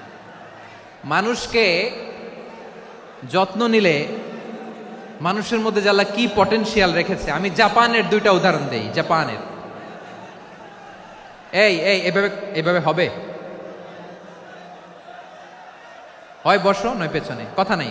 কথা তো বলাই যাবে না, হারাম কথা বলা। আজকে একেবারে চুপ। আজকের জন্য হারাম করে দিছে আমি, এই কিছু সময়ের জন্য একেবারে নিষিদ্ধ। জাপানের দুইটা উদাহরণ দেই, খেয়াল করে একটু শুনেন, বুঝবেন। আল্লাহ, 2022 সালে জাপানের সাথে জার্মানির খেলা, ফিফা ওয়ার্ল্ড কাপ 2022। এক পক্ষে জাপান, আরেক পক্ষে কোন দেশ? কথা শোনে নাই। এক পক্ষে কোন দেশ? আরেক পক্ষে সবাই। এক পক্ষে আরেক পক্ষে। ওই খেলায় জিতেছিল জাপান, জিতেছিল 22 সালের এই ফিফা ওয়ার্ল্ড কাপে। জাপান ফুটবল খেলায় জিতে, as a part of their celebration তারা খেলার পরে পুরো স্টেডিয়ামটারে ক্লিন করে। The fan base of Japan, লক্ষ লক্ষ মানুষ খেলা দেখতে যায়, তো এত ডাস্টবিনও তো নাই। তো যারা ডাস্টবিনে জায়গা পায় নাই, তারা এই যে চকলেটের প্যাকেট, পানির বোতল, চিপসের প্যাকেট তারা এদিকে সেদিকে রেখে দিয়েছে। জাপানের ভক্তরা, জাপানের ফলোয়াররা, as a part of their celebration তারা খেলার পরে পুরো স্টেডিয়ামের সব ময়লা আবর্জনা ক্লিন করে তারপরে বিদায় নিয়েছে। তাদেরকে কি ক্লিন করার দায়িত্ব দেয়া হয়েছিল? এই যশোর, জাপানের যে ছেলেরা খেলা দেখতে গেছিল ওদেরকে কি ক্লিন করার দায়িত্ব দিছিল? তারা কি স্টেডিয়ামের পরিচ্ছন্নতা কর্মী? তাদের আকল, তাদের সিক্স সেন্স তাদেরকে বলেছে। ছোটবেলা থেকে জাপান গভর্নমেন্ট ওদেরকে এত পরিচ্ছন্নতা শেখায়, ক্লিনলিনেস অ্যাওয়ারনেস ক্যাম্পেইন করায়। ক্লাসে আমি দেখেছি, ক্লাসে নিজের বেঞ্চ নিজে মুছে, ক্লাসের মাঝখানে একটা সময় দেয়, নিজের টেবিল নিজে মুছে, নিজের ক্লাসরুমটা নিজে পরিষ্কার করে। রাস্তাঘাটে একটা ধুলা নাই, ময়লা নাই, একটা টিস্যু নাই। খেলার পরে গোটা বিশ্বকে তাক লাগিয়ে দিয়েছে। জাপানের ফ্যানরা সবার রেখে যাওয়া গার্বেজ, টিস্যু, বোতল পরিষ্কার করে তারপরে স্টেডিয়াম থেকে বিদায় নিয়েছে। আমরা কেন এমন হইতে পারলাম না? আমরা কেন এমন হইতে পারলাম না? জাপানের যারা এগুলো করছে ওদের 3টা করে চোখ না? চোখ তো 3টা জাপানো লাগো। জাপানো লাগো হাত তো 4টা, কান তো 6টা। হ্যাঁ, নাকি আমার মতো 2 হাত 2 কানওয়ালা মানুষ? চোখে দেখলে ওটা মানুষ না। চিন্তা করছেন? তার মানে জাপানিজদেরকে যে গ্রুমিং করে শিখানোর মাধ্যমে পরিচ্ছন্ন বানানো গেছে, ওরা যেমনি মানুষ আমরাও মানুষ। আমাদের সন্তানদেরকে শেখালে তারাও পারবে। পারবে কিনা? 2 নম্বর উদাহরণ বলি। চট্টগ্রাম ফেনীতে যারা গিয়েছেন, মেঘনা গোমতী ব্রিজ প্রকল্প নাম শুনছেন? মেঘনা একটা ব্রিজ পার হওয়া লাগে। এই মেঘনা গোমতী, এখানে 3টা ব্রিজ কাঁচপুর সহ, এই 3টা ব্রিজের নির্মাণ কাজ, রেনোভেশনের কাজ দেয়া হয়েছিল জাপানের একটা কোম্পানিকে। কাকে? জাপানের কোম্পানি নির্মাণ শেষে 738 কোটি টাকা বেঁচে গেছিল, এটা গভর্নমেন্টের হাতে দিয়ে তারা বিদায় নিয়েছে। কত টাকা? 738 কোটি টাকা। যত প্রাক্কলিত ব্যয় নির্ধারণ করা হয়েছে সব টাকা সরকার, তৎকালীন সরকার 2019-এর সরকার কারা ছিল তো জানেন? এই 2019-এর সরকার তাদেরকে দিয়েছে। তারা রিনোভেশন নির্মাণ শেষে 738 কোটি টাকা অতিরিক্ত বেঁচে গেছিল, এটা আবার গভর্নমেন্টের হাতে বুঝাই দিয়ে তারা বিদায় নিচ্ছে। আমরা কেন এমন হইতে পারলাম না? জাপানের ওরাও মানুষ, আমরাও মানুষ, তার মানে মানুষে মানুষে পার্থক্য আছে না নাই? আচ্ছা, জাপানের দুইটা উদাহরণ দিলাম, এবার আমার দেশের দুইটা উদাহরণ দিব না? বাংলাদেশের দুইটা উদাহরণ দিই। 1 নম্বর উদাহরণ, গত সপ্তাহে আপনারা জানেন কক্সবাজার আমার একটা প্রোগ্রাম ছিল, তো হেলিকপ্টারে গিয়েছিলাম। ফেনী জেলা যখন পার হচ্ছি আমি দেখলাম 3টা উইন্ডমিল চিনেন তো? বিশাল পিলার, 3টা-4টা পাখা থাকে। বায়ু বিদ্যুৎ কেন্দ্র, বাংলাদেশের প্রথম বায়ু বিদ্যুৎ কেন্দ্র এটা। মুহুরী প্রজেক্ট বলে এটার, সম্ভবত মুহুরী প্রজেক্ট। তো সাগরের বাতাসের ঝাপটায় এটা ঘুরে এনার্জি হয়, ইলেকট্রিসিটি উৎপাদন হয়। তো আমি পাইলটকে বললাম, ভাই এগুলো থেকে কেমন ইলেকট্রিসিটি উৎপাদন হয়? কয় হুজুর একটুও হয় না, কিছুই হয় না। কিছুই হয় না মানে? বলে হুজুর বাংলাদেশে যত উইন্ডমিল আছে এটার পাখা একটাও ঘুরে না। আল্লাহ, বলেন কি? তাহলে এই যে কোটি কোটি টাকা ব্যয় করে যে উইন্ডমিল, কয় হুজুর ভিতরে ফিটফাট, উপরে ফিটফাট, ভিতরে সদরঘাট। তার মানে কোটি কোটি টাকা দিয়ে এই উইন্ডমিল বানায়, এখানে কিছু নাই। দুর্নীতির আড্ডাখানা, আখড়াখানা বাংলাদেশ, ঠিক কিনা বলেন? হায় রে, জাপানিজরাও মানুষ, আমরাও মানুষ। আমার এক নিকটাত্মীয় সরকারি চাকরিজীবী, উনি আমাকে বললেন, বাংলাদেশের আরেকটা উদাহরণ দেই। উনি আমাকে বললেন যে প্রতি বছর আমাদের অফিসের ফার্নিচার চেঞ্জ করে। আমি বললাম প্রতি বছর ফার্নিচার চেঞ্জ করে কেন? বলে যে ফার্নিচার নতুন পারচেজ করলেই তো ওইখানে টাকা, নতুন কিনতে পারলেই টাকা, নতুন উন্নয়নের সবক শোনাতে পারলেই টাকা। প্রথম আলোর রিপোর্ট, কি আলো? প্রথম আলোর রিপোর্ট, গত 15 বছরে উন্নয়নের নামে লুটপাট হয়েছে প্রায় 3.25 লাখ কোটি টাকা। কার রিপোর্ট? আমাদের বানানো কথা। প্রথম আলোর রিপোর্ট। গত 15 বছরে কারা ছিল জানেন তো? হ্যাঁ, শুধু ওনাদেরকেই দোষ দিয়ে লাভ নাই। স্বাধীনতার পর থেকে শুধু শাসকের হাত বদল হয়েছে, আমরা কিছু পাই নাই, ঠিক কিনা বলেন?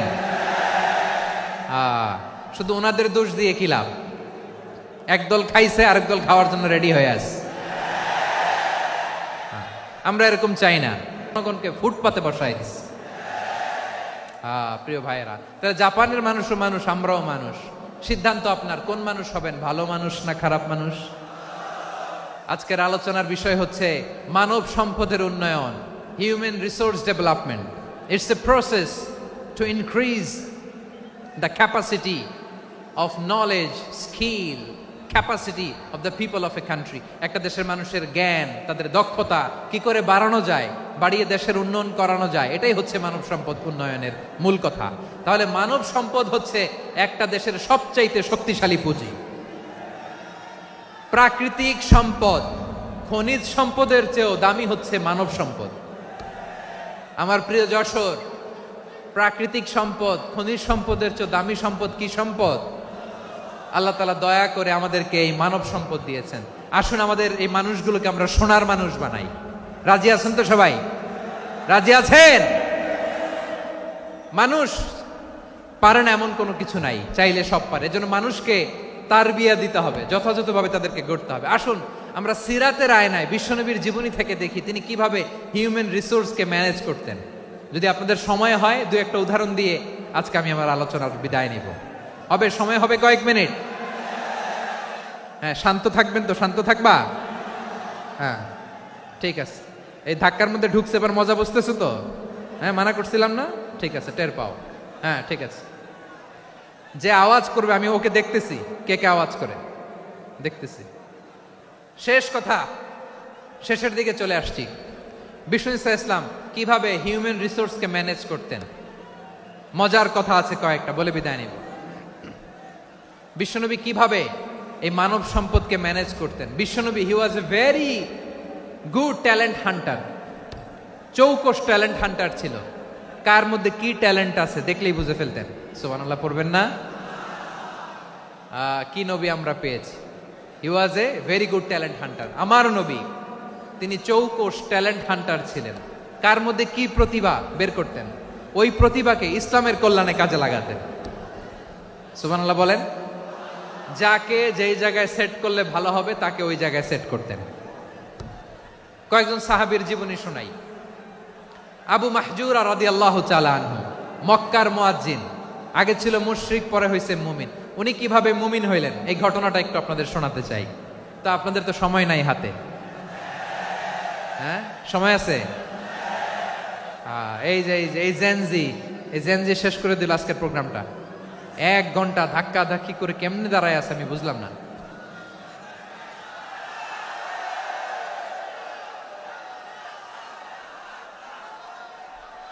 না না তাকবির না, তাকবির না, চুপ করতে হবে। What I need you stop,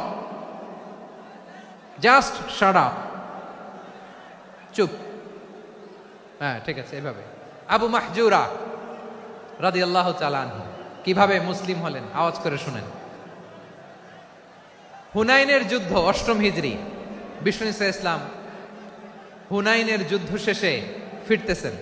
পথিমধ্যে বেলাল রাদিয়াল্লাহু তাআলা আনহু, এই যে আবার কথা, আই রে আল্লাহ রে, এখানে ধাক্কা ধাক্কি কেন? চলে যাও, পেছনে যাও, যাও পেছনে যাও। কি আজীব তামাশা!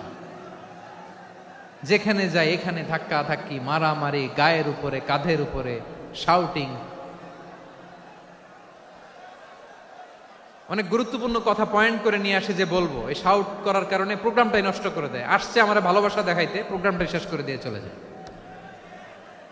স্টপ,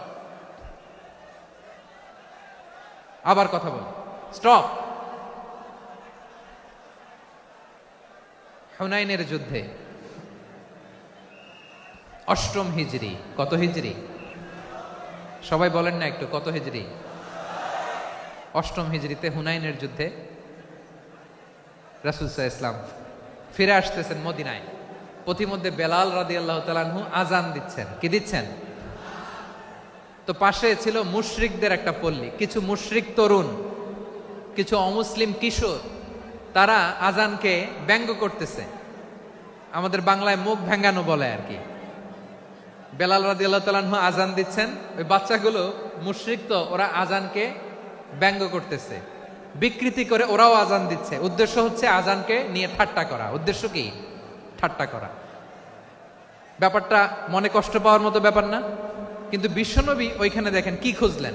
বিশ্বনবী খেয়াল করলেন অমুসলিম কিশোরদের মধ্য থেকে একটা কিশোরের গলাটা বড় দরাজ গলা, কণ্ঠটা বড় সুন্দর। খেয়াল করে দেখলেন যে কিছু কিশোর বেলালের আজানকে ব্যঙ্গ করে, বিকৃতি করে, কিন্তু একজনের কণ্ঠ দেখতে পাচ্ছেন না এত দূরে, কিন্তু কণ্ঠটা বড় সুন্দর, দরাজ গলা। বিশ্বনবী সাহাবীদেরকে বললেন, ধরো এগুলারে, ধরো। সবগুলারে ধরে বিশ্বনবীর সামনে আনা হলো। ওরা হাঁটু গেড়ে বসলো। বিশ্বনবী বললেন, তোমাদের মধ্যে কে যেন ব্যঙ্গ করে আজান দিচ্ছিল, তার গলাটা বড় উঁচু, গলার বেসটা বড় মজবুত, মেলোডিয়াস, সুমধুর কণ্ঠ। কে? আবু মাহজুরা বলে, আমার বন্ধুরা সবাই আমার দিকে আঙ্গুল দেখায়, আমি পড়ে গেছি বিপদে। রাসূল সাল্লাল্লাহু আলাইহি ওয়াসাল্লাম বাকি অমুসলিম তরুণদেরকে ছেড়ে দিলেন, বললেন তোমরা যাও। এবার আবু মাহজুরারে পাইছে। আবু মাহজুরার চুলের মধ্যে হাত দিলেন বিশ্বনবী, মাথায় হাত দিয়ে বললেন, এবার আজান দাও দেখি। আবু মাহজুরা বলে, আমি তো আজান দিতে জানি না, কারণ আমি তো বেলালেরটা শুইনা দিছি, আমার তো মুখস্থ নাই, আমি তো আজান দিতে জানি না। বিশ্বনবী বললেন, জানো না? তাহলে আসো আমি তোমারে শিখাই দেই। সুবহানাল্লাহ পড়েন। আবু মাহজুরা হাঁটু গেড়ে বসে, বিশ্বনবীর মোবারক হাত আবু মাহজুরার চুলের মধ্যে। বিশ্বনবী আজানের মুআল্লিম আবু মাহজুরাকে বলতেছে, ঠিক আছে তোমারে শিখাই দিচ্ছি, আমি যা যা বলবো আমার সাথে সাথে বলো, পারবা? আবু মাহজুরা বলে, পারবো। বিশ্বনবী আজান দিচ্ছেন মাথায় হাত দিয়ে, আল্লাহু আকবার, আল্লাহু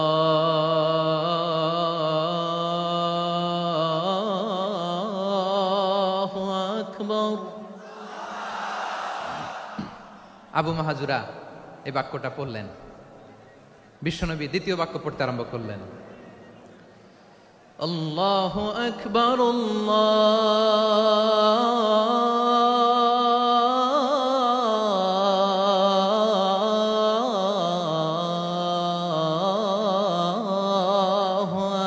আকবার। আবু মাহাজুরা এই বাক্যটাও বললেন। বিশ্বনবী আবু মাহাজুরার মাথার মধ্যে হাত দিয়ে তৃতীয় বাক্য বললেন, আশহাদু আল্লা ইলাহা ইল্লাল্লাহ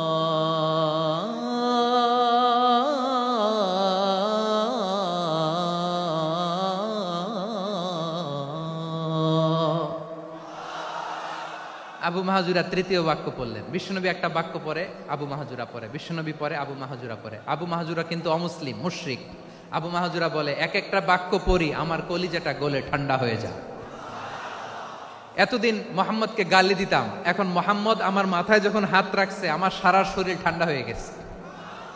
বিশ্বনবী আজান শিখাচ্ছেন, একটা একটা বাক্য পড়ে আবু মাহাজুরাও পড়ে, বিশ্বনবী পড়ে আবু মাহাজুরাও পড়ে। পুরো বাক্যগুলো যখন শেষ, আজান শেষ, আবু মাহাজুরাও যখন পুরো আজান পড়লেন, আবু মাহাজুরা বললেন, এতদিন মোহাম্মদের চেহারা দেখলে আমার ঘৃণা লাগতো, আজ থেকে মোহাম্মদের চেহারার চেয়ে প্রিয় চেহারা আমার কাছে নাই।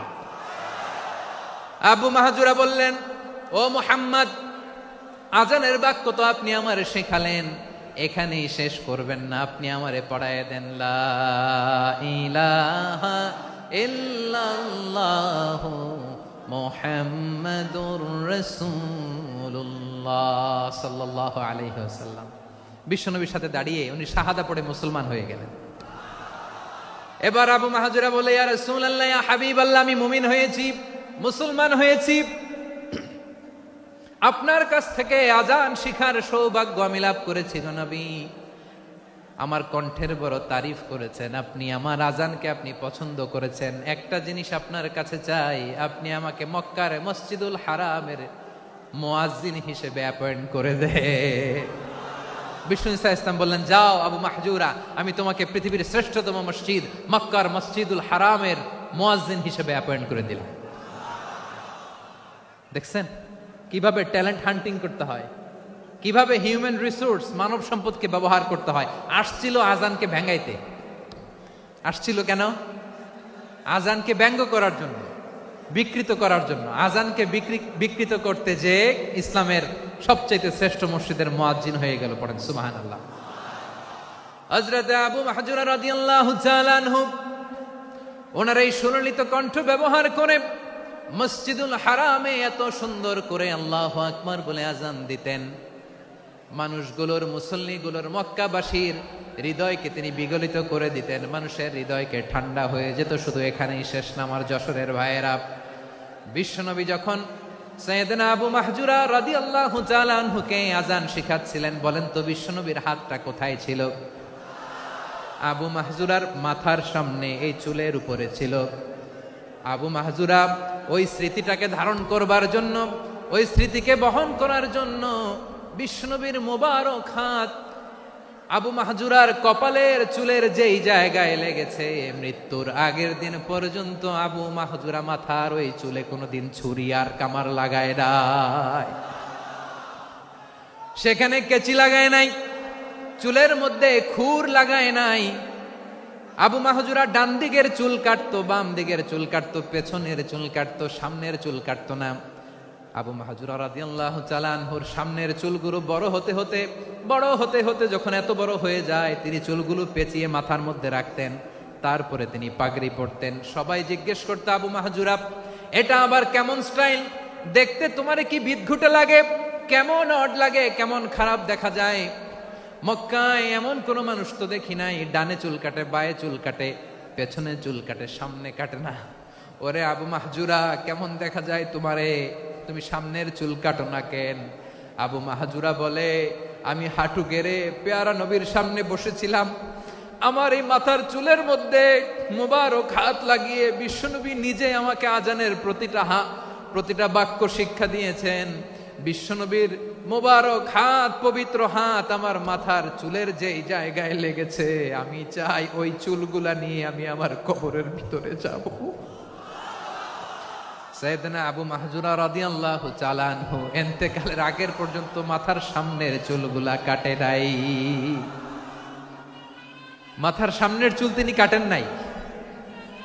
সুবহানাল্লাহ বিহামদি। কেমন ভালোবাসতেন বিশ্বনবী সাহাবীদেরকে, সাহাবারা কেমন ভালোবাসতেন বিশ্বনবীকে। সামনের চুলগুলো বড় হতে হতে এত বড় ছিল, পেঁচিয়ে রেখে পাগড়ি পরতেন, কাটতেন না। নবীর হাত লেগেছিল। সুবহানাল্লাহ পড়েন। তাহলে what is the lesson, moral of the story কি? মোরাল অফ দ্য স্টোরি হচ্ছে, আসছিল আজানকে ব্যঙ্গ করার জন্য, বিকৃত করার জন্য, হয়ে গেল মসজিদুল হারামের মুয়াজ্জিন। দেখেন বিশ্বনবী একটা খারাপ সিচুয়েশনের মধ্যে থেকে কি ভালো জিনিস বের করে আনলেন। আমি যে শুরুতে বলেছি কিভাবে তিনি হিউম্যান রিসোর্সকে ডেভেলপ করেছেন, ম্যানেজ করেছেন। তিনি যে চৌকুশ ট্যালেন্ট হান্টার ছিল, দেখেন সবার মধ্যে থেকে এর বাছাই করে মুয়াজ্জিন বানাই দিয়েছেন। সুবহানাল্লাহ পড়েন। তার মানে এই না সবাইরে ধরে ধরে উনি মুয়াজ্জিন বানাইছেন। যার যেই ট্যালেন্ট আছে তাকে ওই কাজে অ্যাসাইন করেছেন। যার যেই প্রতিভা আছে তার প্রতিভাকে ইসলামের কাজে লাগিয়েছেন। সুবহানাল্লাহ পড়েন। যায়েদ বিন সাবিত রাদিয়াল্লাহু তাআলা আনহু নাম শুনেছেন? যশোর কথা বেরোয় না। যদি জিজ্ঞাসা সালমান খানের নাম শুনছেন, সবাই হাত তুলবে, জি হুজুর শুনছি, মানে সব দেখা শেষ। সালমান খান, আমির খান, অমুক খান, সব খান মুখস্থ, কিন্তু যায়েদ বিন সাবিতের নাম মুখস্থ নাই মুসলমানদের।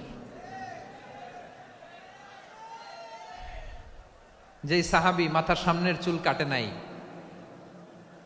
মসজিদুল হারামের মুয়াজ্জিন বানাইছেন বিশ্বনবী, সাহাবীর নাম কি? খায়া ফেলাইছে, স্লোগানের সাথে খায়া ফেলাইছে।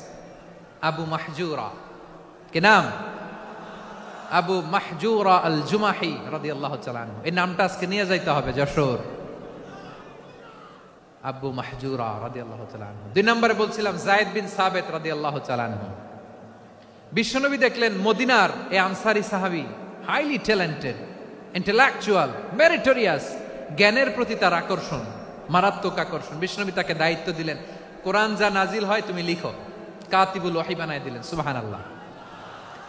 যায়েদ বিন সাবিতরে আবার আজান শিখান নাই, কারণ তার মধ্যে বিশ্বনবী প্রতিভা দেখেছেন, একাডেমিক প্রতিভা। বিশ্বনবীর একাডেমিক প্রজেক্টগুলো তিনি হ্যান্ডেল করতেন। যায়েদ বিন সাবিত ছিল বিশ্বনবীর ব্যক্তিগত সচিব। কি ছিল? ব্যক্তিগত সচিব। বোঝেন নাই? বিশ্বনবীর ব্যক্তিগত সচিব এবং দোভাষী। ইহুদিরা কিছু লিখে দিলে এটার অর্থ বিশ্বনবীরে বুঝায় দিতেন। আবার ইহুদিদের কাছে কিছু লিখতে হলে তিনি লিখে দিতেন। বিশ্বনবী একদিন বললেন, ইন্নী ওয়াল্লাহি মা আমানু ইয়াহুদা আলা কিতাব। ইহুদিরা যে চিঠি পাঠায় অর্থ তো বুঝি না, আরেক ইহুদি আইনে অর্থ করা লাগে। আবার ইহুদিদের কাছে কিছু লিখে পাঠাইতে চাইলে আমরা তো লিখতে পারি না, ইহুদিরে দিয়ে লেখা লাগে। ওরা যে পয়রা শোনায় লিখে দেয়, আমি ওদের বিশ্বাস করি না। আমার নিজের একজন লোক দরকার। বিশ্বনবী এই যায়েদ বিন সাবিতকে চুজ করলেন ল্যাঙ্গুয়েজের জন্য। উনি বললেন, যায়েদ তোমার সফট স্কিলকে ডেভেলপ করতে হবে, তুমি হিব্রু ল্যাঙ্গুয়েজ শিখে ফেলো। যায়েদ বিন সাবিত বলল, বিশ্বনবীর মোটিভেশন আর ইন্সপিরেশন পেয়ে আমি 15 দিনে ইহুদিদের এই হিব্রু ল্যাঙ্গুয়েজ শিখে ফেললাম। শুধু শিখে ফেললাম না, হাত্তা হাদিকতু, even I became master in the language. এই ভাষা আমি পারদর্শী হয়ে গেলাম। এরপরে ইহুদিরা চিঠি লিখে পাঠালে আর কোনো ইহুদি ডাকা লাগতো না, আমি নবীর এটার অর্থ শুনে পরে বুঝায় দিতাম। আবার ইহুদিদের কাছে চিঠি লেখা লাগলে আমি যায়েদ বিন সাবিত চিঠি লিখে দিতাম। সুবহানাল্লাহ। দেখেন এত সাহাবীর মধ্য থেকে বিশ্বনবীর একাডেমিক প্রজেক্ট, ব্যক্তিগত সচিব, দোভাষী হিসেবে তিনি যায়েদ বিন সাবিতের মতো তরুণকে নির্বাচিত করেছেন। কেমন ট্যালেন্ট হান্টার ছিল আমার নবী। সুবহানাল্লাহ পড়বেন না? বিশ্বনবীর ইন্তেকালের পরে সাইয়েদনা আবু বকর রাদিয়াল্লাহু তাআলা আনহু যখন খলিফা হয়ে আসলেন, কোরআনকে সংকলনের দায়িত্ব দেয়া লাগবে, কোন সাহাবীকে দিবেন? সব সাহাবারা মিলে পরামর্শ করলেন। সাইয়েদনা আবু বকর, ওমর সবাই মিলে বিশাল কোরআন সংকলনের গুরু দায়িত্ব বিশ্বনবীর ব্যক্তিগত সচিব, বিশ্বনবীর দোভাষী, বিশ্বনবীর সিলেক্ট করাই লোক যায়েদ ইবনে সাবিত রাদিয়াল্লাহু তাআলা আনহুকে দিয়েছে। কোরআনের কপি তো আজকে এখানে রাখে নাই। এই যে আজকের যে কোরআন পড়েন, এটা আগে এরকম ছিল না। কোরআন নাজিল হলে সাহাবারা চামড়ার, ওটের চামড়ায় লিখে ফেলতো, ওটের চ্যাপ্টা হাড্ডির মধ্যে লিখে ফেলতো, গাছের গুড়ির মধ্যে লিখে ফেলতো। বিভিন্ন জনের কাছে ছড়ানো ছিটানো ছিল। আবু বকর রাদিয়াল্লাহু তাআলা আনহু একসাথে করলেন। পরবর্তীতে উসমান রাদিয়াল্লাহু তাআলা আনহু একসাথে করলেন 114 সূরার। এখন এই মুসহাফ, এই কম্পাইলেশন, এই কপি আমরা পেয়েছি, যার হিউজ কন্ট্রিবিউশন ছিল। এই পুরো কোরআন কম্পাইলেশনের প্রজেক্ট ম্যানেজার ছিল যায়েদ বিন সাবিত রাদিয়াল্লাহু তাআলা। কোরআন কম্পাইলেশনের প্রজেক্ট ম্যানেজার। দেখেন, উনারে মাথায় হাত দিয়ে আজান শিখায় নাই, সুবহানাল্লাহ কইবেন না? তাহলে প্রথম সাহাবী আবু মাহজুরাকে মুয়াজ্জিন বানাইলেন, যায়েদ বিন সাবিতকে ব্যক্তিগত সচিব আর দোভাষী বানালেন, মুসআব ইবনে উমাইর রাদিয়াল্লাহু তাআলা আনহুকে ইসলামের প্রথম অ্যাম্বাসেডর বানালেন। তাহলে তৃতীয় নাম্বার একজন সাহাবীর নাম বলছি, মুসআব ইবনে উমাইর। মুসআব কি নাম? নামটা কেমন লাগে? এই কয়েকজনের ভাল লাগে, বাকিদের ভাল লাগে না? ভাল লাগে? এই এই আর কয়েকটা মিনিট দেওয়া যাবে না আমাকে আল্লাহর রাস্তে? হ্যাঁ, ঠিক আছে। আমি তোমাদেরকে ভালোবাসা দেখাবো, দোয়া করব যদি চুপ থাকো, একেবারে চুপ, কষ্ট সহ্য করো। বাকিরা যা সওয়াব পাবে তোমরা ডবল পাবা, যেহেতু কষ্ট বেশি, কিন্তু চুপ। 3 নাম্বার সাহাবীর নাম মুসআব। এই ধাক্কাধাক্কি কেন? ধাক্কাধাক্কি কেন রে ভাই? না না না, এরকম হইলে আসবো না যশোর, আমি আর আসবো না। হয় পিছনে চলে যাও, নাহলে চুপ, ধাক্কাধাক্কি নাই। 3 নাম্বার সাহাবীর নাম মুসআব। কি নাম? He was the first ambassador in Islam. ইসলামের প্রথম ডিপ্লোম্যাট, প্রথম কূটনৈতিক, ইসলামের প্রথম কূটনৈতিক, ইসলামের প্রথম ডিপ্লোম্যাট, প্রথম অ্যাম্বাসেডর মুসআব ইবনে উমাইর। মক্কার তরুণ যুবক, উনি পারফিউম লাগাইলে মানুষ দেখলেই বুঝতো এটা মুসআব লাগাইছে। এমন ড্যাশিং ফেসের ছিল, এমন স্মার্ট ড্যাশিং ফেস, এমন পার্সোনালিটির মানুষ ছিল মুসআব রাদিয়াল্লাহু তাআলা। কারণ যিনি ইসলামের স্পোকম্যান হবেন, মুখপাত্র হবেন, তার স্মার্ট হওয়ার দরকার আছে না নাই? আকাবার প্রথম শপথ যখন হলো, তাদের সাথে বিষ্ণু ঈসা ইসলাম মদিনাতে একজন মুখপাত্র পাঠালেন, ডিপ্লোম্যাটকে পাঠালেন, অ্যাম্বাসেডর অফ ইসলাম। তিনি হচ্ছেন মুসআব ইবনে উমাইর। পড়েন সুবহানাল্লাহ। বিশ্বনবী দেখলেন সে অনেক স্মার্ট, তার ডেডিকেশন আছে, সিনসিয়ারিটি আছে, এবং মদিনায় যে আউস খাজরাজ গোত্রের নেতাদের সাথে ডিল করতে হবে, ইহুদিদের সাথে ডিল করতে হবে, ওখানে একজন পাক্কা জানু খেলোয়াড়ের দরকার আছে না নাই? মুসআব ইবনে উমাইর রাদিয়াল্লাহু তাআলা আনহু, ওনাকে বিষ্ণু ঈসা ইসলাম চুজ করলেন। এবং বিষ্ণু ঈসা ইসলামের এই চুজিংটা, এই সিলেকশনটা এত সুন্দর ছিল, তিনি মদিনাতে যে বিশ্বনবী আসার আগেই মদিনার জমিনকে তিনি উর্বর করে ফেলছেন। প্রতিটা ঘরে ঘরে কালিমার দাওয়াত তিনি পৌঁছায় দিচ্ছেন। জুমার বিধান নাজিল হয়েছে, কিন্তু মক্কায় পরিবেশ নাই জুমা পালনের। বিষ্ণু ঈসা ইসলাম একজনকে দিয়ে খবর পাঠালেন, যাও মদিনায় মুসাবকে যে বলো, মুসাব তো আমার শিক্ষক, আমার স্পোকম্যান, মদিনাতে যেন তারা জুমা কায়েম করে। বিশ্বনবীর আগেই মুসাব মদিনার মুসলিমদেরকে নিয়ে মদিনায় প্রথম জুমা কায়েম করে ফেলছে। কোন সুবহানাল্লাহ। ডিপ্লোম্যাটদের কেমন হইতে হয়, অ্যাম্বাসেডারের কেমন হইতে হয়, মুসআব রাদিয়াল্লাহু তাআলা আনহুর কাছ থেকে শিখে নাও। মুসআব নামটা কেমন লাগে?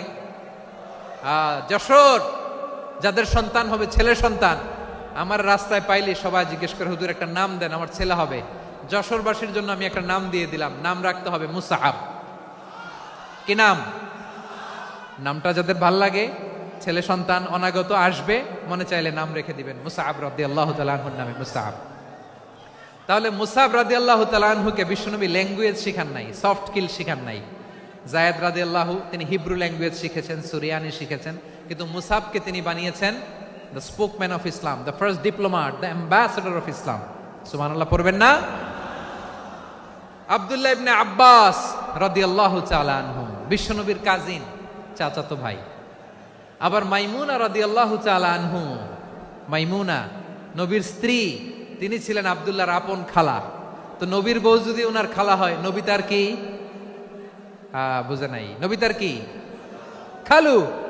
তাহলে সম্পর্ক অনেক গভীর, কাজিন আবার খালু। ছোট্ট মানুষ, তাই রাতে মাঝে মাঝে ঘরে থাকতো। বিশ্বনবী দেখলেন আব্দুল্লাহ যেহেতু আমার ঘরে ঢুকতে পারে, আব্দুল্লাহরে এই উম্মতের বড় শিক্ষাবিদ বানাইতে হবে। কথা বোঝে নাই? আব্দুল্লাহকে কি বানাইতে হবে? শিক্ষাবিদ, এডুকেটর অফ দিস উম্মাহ, এই উম্মার শিক্ষাবিদ বানাইতে হবে। তাই আব্দুল্লাহ ইবনে আব্বাসকে বিশ্বনবী হাতে কলমে শিক্ষা দিয়েছেন।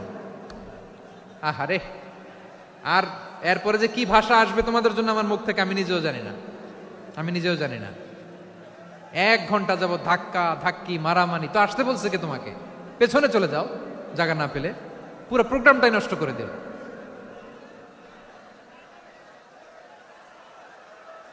জি, আমার দিকে তাকান, আমি শেষ করে দিচ্ছি। হবে না, ইন্টেলেকচুয়াল আলোচনা এখানে হবে না, আমি বুঝতে পারছি, আমি শেষ করে দিচ্ছি। আব্দুল্লাহ ইবনে আব্বাস রাদিয়াল্লাহু তাআলা আনহু, মনোযোগ দিয়ে কয়েকটা মিনিট শুনুন, আমি এখনই শেষ করে দিচ্ছি, এরপর আওয়াজ করবে। এই যে এগুলো কি আমি বুঝলাম না। আমি বললাম না সব করা যাবে, বসে যাও, শুয়ে যাও, চলে যাও, আওয়াজ করা যাবে না। অন্যকে বসো এটাও বলার দরকার নেই, জাস্ট এদিকে তাকাও। আল্লাহ। আব্দুল্লাহ ইবনে আব্বাস রাদিয়াল্লাহু তাআলা আনহু, ওনাকে বিশ্বনবী হাতে কলমে শিক্ষা দিয়েছেন, যেহেতু উম্মতের শিক্ষাবিদ হবেন, এডুকেটর হবেন। তো বিশ্বনবী রাতে যখন তাহাজ্জুদ পড়তেন, ছোট্ট আব্দুল্লাহ ঘরে থাকতো, বুঝতে পেরেছেন? ছোট্ট মানুষ তো ঘরে থাকতো। তো বিশ্বনবী তাহাজ্জুদের জন্য একবার দাঁড়িয়েছেন, ছোট্ট আব্দুল্লাহ ওযু করে দাঁড়াইছে। আচ্ছা বলেন তো, ইমাম আর মুসল্লি মোট যদি 2 জন হয়, একজন ইমাম একজন মুসল্লি, তো মুসল্লি ইমামের কোন দিকে দাঁড়াবে? ডানে দাঁড়াবে। ছোট্ট আব্দুল্লাহ বুঝে নাই, বিশ্বনবী তাহাজ্জুদ শুরু করেছেন, উনি ইক্তেদা করছেন আর দাঁড়াইছেন বায়ে। কোথায় দাঁড়িয়েছেন? আব্দুল্লাহ বলেন, যখন আমি বায়ে দাঁড়ালাম, আখাযা রাসূলুল্লাহ সাল্লাল্লাহু আলাইহি ওয়াসাল্লাম উযুনি আল ইউমনা ইয়াফতিলুহা, বিশ্বনবী নামাজরত অবস্থায় আমার কান ধরে টেনে আমার ডান দিকে এনে দাঁড় করায় দিলেন। পড়েন সুবহানাল্লাহ।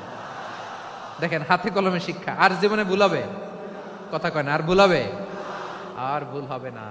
এভাবে বিশ্বনবীর অনেক সঙ্গ পেয়েছেন, সফর করেছেন, একই বাহনে বসেছেন, এক বাহনে বসে লম্বা নসিহত করেছেন, বলেছেন, ইয়া গোলাম ইহফাজিল্লাহ ইয়াহফাজকা, ইহফাজিল্লাহ তাজিদহু তুজাহাক, ইযা সাআলতা ফাসআলিল্লাহ ওয়া ইযা ইসতাআনতা ফাসতাইন বিল্লাহ। আল্লাহর বিধান মানো, আল্লাহর বিধান রক্ষা করো, আল্লাহ তোমায় রক্ষা করবে।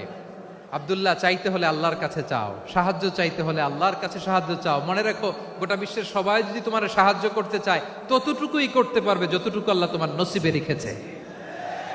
গোটা বিশ্ব যদি তোমার বিরুদ্ধে ষড়যন্ত্রে দাঁড়িয়ে যায়, ক্ষতি ততটুকু করতে পারবে যতটুকু তোমার জন্য বরাদ্দ আছে, এর বাইরে কিছু করতে পারবে না। আওয়াজ করে বলেন ঠিক কিনা? এভাবে হাতে কলমে শিখিয়েছেন, বিশ্বনবীর সঙ্গ পেয়েছেন। ওনাকে বিষ্ণু ইসলাম শিক্ষাবিদ, এডুকেটর অফ দিস উম্মাহ হিসেবে সিলেক্ট করেছেন, হাতে কলমে শিখিয়েছেন। বিশ্বনবী একবার প্রকৃতির ডাকে সাড়া দিয়ে এসেছেন, এখন কি করতে হবে? নামাজের জন্য অজু করতে হবে। বিশ্বনবী এসেই দেখেন অজুর বদনায় পানি ভরা, খুশি হয়ে গেলেন, বললেন, কে রেখেছে পানি? একজন বলল, আব্দুল্লাহ রেখেছে। বিশ্বনবী অত্যন্ত খুশি হলেন, খুশি হয়ে একটা দোয়া করলেন, বললেন, আল্লাহুম্মা ফাক্কিহু ফিদ্দীন ওয়া আল্লিমহু তা'ওয়ীল, আল্লাহ তুমি আব্দুল্লাহকে দ্বীনের বুঝ দিও আর কোরআনের তাফসির শিক্ষা দিও।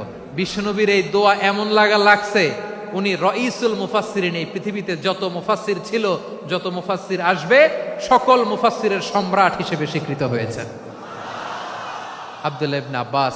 বিশ্বনবী ওনারে আজান শিখান নাই, বিশ্বনবী ওনারে ল্যাঙ্গুয়েজ শিখান নাই, বিশ্বনবী ওনারে অ্যাম্বাসাডর বানান নাই, হাতে কলমে শিক্ষা দিয়েছেন। ছোট্ট মানুষ, বিশ্বনবী ইন্তেকাল করলেন, আবু বকরের সময় গেল, ওমরে ফারুকের খেলাফত, তখনও তিনি তরুণ। ওমরে ফারুক রাদিয়াল্লাহু তাআলা আনহু ওনার ক্যাবিনেট মিনিস্ট্রির বৈঠকে এই আব্দুল্লাহ ইবনে আব্বাসকে পাশ দিয়ে বসায় রাখতেন। বয়স্ক সাহাবারা এটা পছন্দ করতো না, তারা বলতো, ঘটনা কি? আব্দুল্লাহর মতো ছেলে নাতি আমাদের আছে, এরা কেন রাখে ওমরে ফারুক? ওমরে ফারুক এটা টের পেলেন, তিনি বুঝতে পারলেন যে ক্যাবিনেট মেম্বাররা এটা পছন্দ করে না, ছোট্ট আব্দুল্লাহরা কেন রাখি, কেন যে রাখি, এটা একদিন বুঝাবো। একদিন মিটিং এ তিনি সবাইকে বললেন, ইদা জাআ নাসরুল্লাহি ওয়াল ফাতহ, এই আয়াত দ্বারা উদ্দেশ্য কি বলেন তো মুরব্বী সাহাবীরা? এক সাহাবী বলেন, এই সূরা দ্বারা উদ্দেশ্য, আল্লাহ বলেছেন আমাদেরকে বিভিন্ন ল্যান্ড, বিভিন্ন এলাকা বিজয় করতে হবে। ওমরে ফারুক বললেন, না, হয়নি। আরেকজন বললেন, বিজয় হওয়ার পর আমাদের বেশি বেশি আল্লাহর বরত্বের ঘোষণা দিতে হবে, এটা উদ্দেশ্য। ওমরে ফারুক বললেন, না, হয় নাই। যারে জিজ্ঞেস করেন কেউ পারে না। সব শেষে বিশ্বনবী ছোট্ট আব্দুল্লাহরে বলেন, আব্দুল্লাহ, ইদা জাআ নাসরুল্লাহি ওয়াল ফাতহ, এর দ্বারা উদ্দেশ্য কি বলতো? ছোট্ট আব্দুল্লাহ বলেন, হুয়া আজালু রাসূলিল্লাহ। এই আয়াত দ্বারা বিশ্বনবীর বিদায়কে উদ্দেশ্য নেওয়া হয়েছে। ওমরে ফারুক বললেন, হাযা হুয়া, এটাই তো সঠিক উত্তর, এটাই সঠিক তাফসীর এই আয়াতের। কারণ ইদা জাআ নাসরুল্লাহি ওয়াল ফাতহ, যখন আল্লাহর সাহায্য আর বিজয় আসবে, ওয়া রাআইতান নাসা ইয়াদখুলুনা ফি দীনিল্লাহি আফওয়াজা, আপনি দেখবেন দলে দলে ঢলে ঢলে বানের পানির মতো মানুষ ইসলামের দিকে ঢুকতেছে, ইসলামের বিজয় হয়েছে। তো ইসলামের বিজয়ের মিশন নিয়ে নবী আসছে, বিজয়ী যখন হয়ে গেছে এখন তো নবীর বিদায় হবে। জোরে বলেন ঠিক কিনা? কোন সাহাবী এই সূক্ষ্ম কথাটা ধরতে পারে নাই, ওই আব্দুল্লাহ ছাড়া। আব্দুল্লাহ যখন উত্তর দিছে সব সাহাবীদের টনক নড়েছে। এরপর থেকে কোনো ক্যাবিনেট মিটিং এ আর কোনো সাহাবারা কোনো প্রশ্ন করে নাই, আওয়াজ করে পড়েন সুবহানাল্লাহ। বিশ্বনবী আব্দুল্লাহ ইবনে আব্বাসকে দ্য এডুকেটর অফ দ্য উম্মাহ, উম্মার শিক্ষাবিদ হিসেবে গ্রহণ করেছেন। আওয়াজ করে পড়তে হবে আল্লাহু আকবার। সাহাবীদের নামগুলো মনে থাকবে? 1 নম্বরে আবু মাহজুরা, মুয়াজ্জিন বানাইছেন। যায়েদ ইবনে সাবিত, দোভাষী, ট্রান্সলেটর অফ প্রফেট, এবং তিনি ছিলেন বিশ্বনবীর ব্যক্তিগত সচিব। মুসআব ইবনে উমাইর, the first ambassador and diplomat of Islam. আব্দুল্লাহ ইবনে আব্বাস, এই উম্মার সবচেয়ে বড় এডুকেটর, শিক্ষাবিদ। আরেকজন ছিল আব্দুল্লাহ ইবনে মাসউদ রাদিয়াল্লাহু তাআলা। 2 আব্দুল্লাহ, আব্বাস গেল, আরেকজন হচ্ছে মাসউদ। মক্কার তরুণ, ছাগল পালতো মুশরিকের বিশ্বনবী আর আবু বকর রাদিয়াল্লাহু তাআলা আনহু একবার গেলেন, যে দেখে এই তরুণ দাঁড়ায় আছে। বিশ্বনবী বলেন, আমি খুব ক্ষুধার্ত, তোমার কাছে কি দুধ আছে ছাগলের? আব্দুল্লাহ আছে, ওয়ালাকিন আনা মু'তামান, কিন্তু যে দুধ আছে এটা আমানতের, আমি দিতে পারবো না। বিশ্বনবী এইটা শুনেই তার টার্গেট করে ফেলছে। আনা মু'তামান, দুধ আছে কিন্তু এটা আমার মালিকের, আমি তো দরদ দেখাই, আমার মালিকের দুধ আপনি পথিক, আপনারে দিতে পারি না। বিশ্বনবী টার্গেট করে ফেলছেন, এরে আমার কাজে লাগাইতে হবে। বিশ্বনবী বলেন, আচ্ছা ঠিক আছে, দুধ দিও না, কিন্তু এমন ছাগি আছে কিনা যেই ছাগির সাথে কোনো ছাগলের মিলন হয় নাই, তার ওলানে দুধও আসে নাই, বাচ্চাও নাই, এরকম ছাগির থেকে যদি আমি দুধ খাই তাহলে তো সমস্যা নাই। বলতেছে, এরকম ছাগির থেকে দুধ খাইলে সমস্যা নাই, কারণ এরকম ছাগির ওলান থেকে দুধ আসবেও না। বলতেছে, ঠিক আছে, এরকম একটা ছাগি নিয়ে আস। নিয়ে আসা হলো। বিশ্বনবী বিসমিল্লাহ বলে ওই ছাগির ওলানে হাত দিলেন। হাত দিতে দেরি, পুরো ওলানটা দুধে ভরে যেতে দেরি হয় না। বিশ্বনবী আর আবু বকর রাদিয়াল্লাহু তাআলা আনহু দহন করে পেট ভরে খেলেন। এই দৃশ্য আব্দুল্লাহ ইবনে মাসউদের হৃদয়ে দাগ কাটলো। এই মুজিজা দেখে তিনি বললেন, আশহাদু আল্লা ইলাহা ইল্লাল্লাহ ওয়া আশহাদু আন্না মুহাম্মাদুর রাসূলুল্লাহ। তিনি ষষ্ঠ মুসলিম ছিলেন, 6 নম্বর মুসলমান। ওনাকে টার্গেট করে বিশ্বনবী দেখলেন এমন ইন্টেলেকচুয়াল ব্রেন, উনি সূক্ষ্ম সূক্ষ্ম জিনিস বুঝে বেশি, ফিকহি জ্ঞান ওনার মধ্যে বেশি। বিশ্বনবী ওনাকে কোরআনের জ্ঞান শিক্ষা দিতে লাগলেন। উনি বিশ্বনবী সবার কাছে কোরআন শোনায়, কিন্তু বিশ্বনবী নিজে আব্দুল্লাহ ইবনে মাসউদের কাছ থেকে কোরআন শুনতো। বিশ্বনবী একবার বললেন, ইকরা আলাইয়া ইয়া মাসউদ। ইবনে মাসউদ, একবার শোনাও তো কোরআন দেখি। আব্দুল্লাহ ইবনে মাসউদ বলে, আকরাউ আলাইকা ওয়া আলাইকা উনজিল। নবী, আপনার উপর কোরআন নাজিল হয় আর আমি আপনার সামনে কোরআন পড়ব। বিশ্বনবী বললেন, ইন্নী উহিব্বু আন আসমাআহু মিন গায়রি। আমি নিজে পড়তে যেমনি ভালোবাসি, অন্যে পড়ুক আমি শুনবো, এটাও আমি ভালোবাসি। সূরা নিসা তিনি তেলাওয়াত করে শুনিয়েছেন। এমন সূক্ষ্ম সূক্ষ্ম বিষয় বিশ্বনবী উনাকে ধরিয়ে দিয়েছেন। উনি হয়ে গিয়েছেন, আব্দুল্লাহ ইবনে আব্বাস হয়েছেন রাইসুল মুফাসসিরিন, উনি হয়ে গিয়েছেন ফাকিহুল উম্মাহ। উনার চাইতে বড় ফকি এই পৃথিবী আর দেখবে না। চিল্লায় বলেন সুবহানাল্লাহ। উনি বলতেন, ওয়াল্লাহি ওয়াল্লাহি ইল্লাযী লা ইলাহা গায়রু মা উনজিলাত সূরাতুন ইল্লা ওয়া আনা আ'লামু আইনা উনজিলাত ওয়া ফীমা উনজিলাত। বিশ্বনবী এমন ভাবে কোরআনের দার্স আমাকে দিয়েছেন, কোরআনে যত সূরা নাজিল হয়েছে, যেখানে নাজিল হোক না কেন আমি জানি এটা কোথায় নাজিল হয়েছে এবং কোন প্রেক্ষাপটে নাজিল হয়েছে।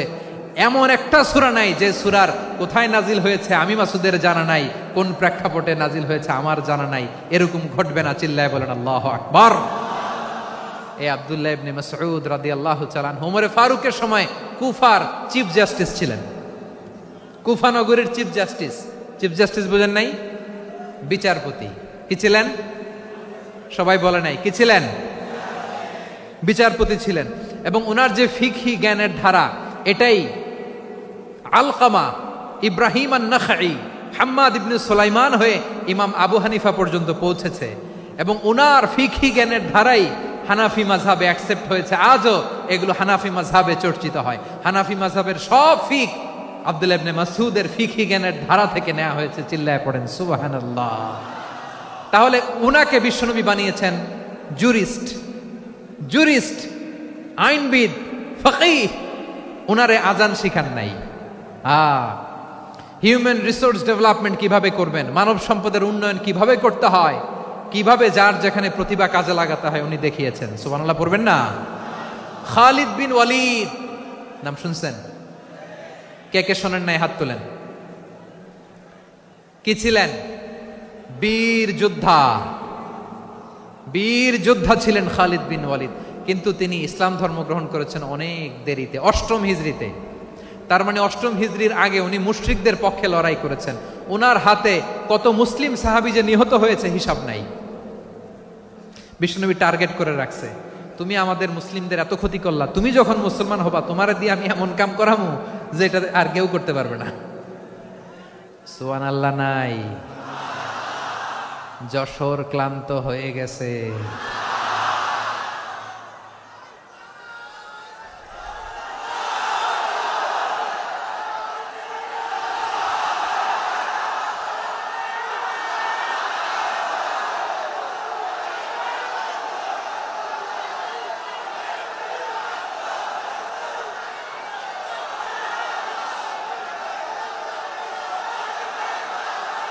মাশাআল্লাহ।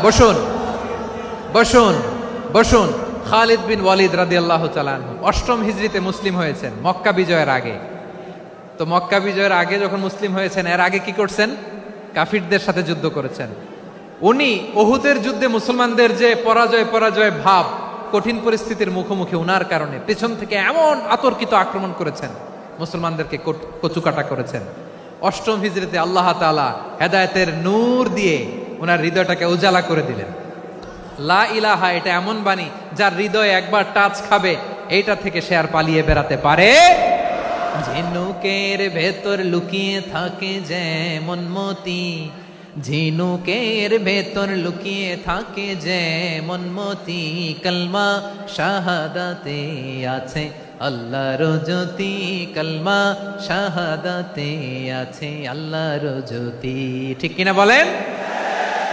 মক্কা বিজয়ের আগে মুসলিম হলেন, হওয়ার পরেই বিশ্বনবীর টার্গেট ফুলফিল হলো। ওই যে টার্গেট করে রেখেছেন আর দোয়া করেছেন, খালিদ বিন ওয়ালিদ যদি মুসলিম হয় তাকে আমি মিলিটারি চিফ বানাবো। ওনাকে আজান শিখান নাই, ওনারে কান ধইরা নামাজের এই মাথা থেকে ওই মাথা আনান নাই, ফিকহি কোরআনের সূক্ষ্ম তাফসীর ওনারে শিখান নাই, অ্যাম্বাসেডর বানান নাই। বিষ্ণু ইসলাম উনাকে সামরিক অভিযানে প্রেরণ করেছেন। সামরিক অভিযানে তিনি প্রেরণ করেছেন। উনার জীবদ্দশায় উনার নেতৃত্বে যতগুলো যুদ্ধ হয়েছে, একটা যুদ্ধেও তিনি পরাজয় বরণ করেন নাই। ওমরে ফারুকের সময়কালে তিনি চিফ অফ মুসলিম মিলিটারি, মানে মুসলিম সেনাপতি হয়েছেন। যশোর আওয়াজ করো, ঠিক কিনা বলো? সেনাপতি, মুসলিম সেনাপতি। তাহলে কিভাবে হিউম্যান রিসোর্স ব্যবহার করতে হয় গোটা বিশ্ব আমার নবীর কাছ থেকে শিখে নাও। খালিদ বিন ওয়ালিদ, ওনাকে বিশ্বনবী একটা উপাধি দিয়েছেন। উপাধিটা হচ্ছে সাইফুল্লাহিল মাসলুল, আল্লাহর নাঙ্গা তরবারি, আল্লাহর খোলা তরবারি, দ্য ওপেন সোর্ড অফ আল্লাহ। খালিদ বিন ওয়ালিদ মুসলিম সেনাপতি। হাসান বিন সাবেত নাম শুনছেন? দেখি উনি কি ছিল বলেন। রাসূলের সভা কবি, কালচারাল হিজিমনিকে ডিফিট করার জন্য। উনি ভালো অস্ত্র চালানো জানতেন না, ওই কাজে উনি যেতেন না। ওনার ছিল কাব্য প্রতিভা। কাফিররা কবিতা দিয়ে নবীকে গালি দিত। বিশ্বনবী বলতেন, ইয়া হাসান আজিব আন রাসূলিল্লাহ, তুমি নবীর হয়ে কাফেরদের এই কথাগুলোর জবাব দাও। বিশ্বনবীর একটা মিম্বার ছিল। বিশ্বনবীর মিম্বারের পাশাপাশি মসজিদে নববীতে এই হাসান বিন সাবেতের জন্য বিশ্বনবী একটা স্পেশাল মিম্বার বানিয়ে দিয়েছেন। এখান থেকে তুমি জবাব দাও। এবং বিশ্বনবী বলেছেন, আল্লাহুম্মা আইয়িদহু বিরূহিল কুদুস। আল্লাহ, হাসান আমার পক্ষে জবাব দেয়, তুমি জিব্রাইল মারফত তাকে সাহায্য পাঠাইয়া দিও। রাসূল সাল্লাল্লাহু আলাইহি ওয়াসাল্লামের সভা কবি, the poet of the prophet, নবীর কবি। উনি কবিতা দিয়ে, এমন উচ্চাঙ্গের ভাষায় কবিতা দিয়ে তিনি জবাব দিতেন, কাফিরদের গা শিহরে যেত, তাদের হৃদয়ে আগুন ধরে যেত। তাহলে এরকম কবিরও দরকার আছে না নাই? এখন যাকে আল্লাহ দিছে কাব্য প্রতিভা, এরা যদি আপনি যুদ্ধের ময়দানে পাঠান হবে? যারে দিছে সুরেলা গলা, এরা যদি অ্যাম্বাসেডর বানান হবে না। হাসান বিন সাবিত ছিলেন বিষ্ণু ইসলামের কবি। হুযায়ফা ইবনুল ইয়ামান বিশ্বনবীর গোয়েন্দা বিভাগের প্রধান। কিসের প্রধান? হুযায়ফা ইবনুল ইয়ামান। ওনার ছিল ডিটেকটিভ মাইন্ড, গোয়েন্দা বিভাগের প্রধান, এবং উনি হচ্ছেন সাহিবু সিররি রাসূলিল্লাহ, রাসূল সাল্লাল্লাহু আলাইহি ওয়াসাল্লামের গোপন তথ্যের ধারক বাহক। নবীর যেই কথা কেউ জানে না, সব হুযায়ফার পেটের ভিতরে ছিল। সুবহানাল্লাহ পড়েন। মদিনার যত ইহুদিদের একটা লিস্ট ছিল, এই লিস্ট শুধু দুইজন জানতো, বিশ্বনবী আর হুযায়ফা। সুবহানাল্লাহ পড়বেন না? তাহলে উনাকে কোন দায়িত্ব দিছে? কোন বিভাগ? যশোর, আওয়াজ করো, কোন বিভাগ? গোয়েন্দা বিভাগের হেড ছিল। খন্দকের যুদ্ধে প্রচন্ড আজকের মতো শৈত্য প্রবাহ, মাটি খনন করতে করতে সাহাবীদের পেটে ক্ষুধা নাই, দাঁড়াইতে পারে না নামাজের জন্য, এত ক্লান্ত, ক্ষুধা, ক্লান্ত, শ্রান্ত। বিশ্বনবী বললেন, কে আছো? এই কঠিন শীত, এই ভয় আর ক্ষুধার মধ্যেও খন্দকের পরীক্ষার টপকে শত্রু শিবিরে যে আমাকে তথ্য দিবা, কে আছো? কারো গায়ে শক্তিই নাই যে দাঁড়াবে, কেউ দাঁড়ায় না।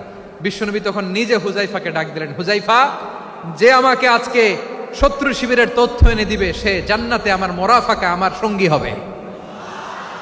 হুযায়ফা রাদিয়াল্লাহু ইবনুল ইয়ামান জীবনের ঝুঁকি নিয়ে এই ক্ষুধা, শৈত্য প্রবাহ, কোল্ড ওয়েভসকে উপেক্ষা করে পরীক্ষা টপকে শত্রু শিবিরে যে সবার কথাগুলো চুপে চুপে শুনে বিশ্বনবীর দরবারে এসে গোয়েন্দাদের মতো তথ্য সরবরাহ করেছে। বিশ্বনবীর গোয়েন্দা বিভাগের প্রধান হুযায়ফা ইবনুল ইয়ামান ইন্টেলিজেন্স বিভাগ চালাতেন। মুনাফিকদের নাম ওনার কাছে ছিল। মুআয ইবনে জাবাল মদিনা রাষ্ট্রের সবচেয়ে সিনিয়র আমলা ছিলেন। আমলাতন্ত্র চিনেন তো? প্রশাসনিক কাজ যারা চালায়, অ্যাডমিনিস্ট্রেশন বুঝেন না? The department of administration. মদিনার রাষ্ট্রের সিনিয়র আমলা মুআয ইবনে জাবাল মুতাখাসসিসুন ফিল হালাল ওয়াল হারাম, হালাল হারামের স্পেশালিস্ট ছিলেন। বিশ্বনবী উনাকে ইয়ামানের গভর্নর করে পাঠাইছেন।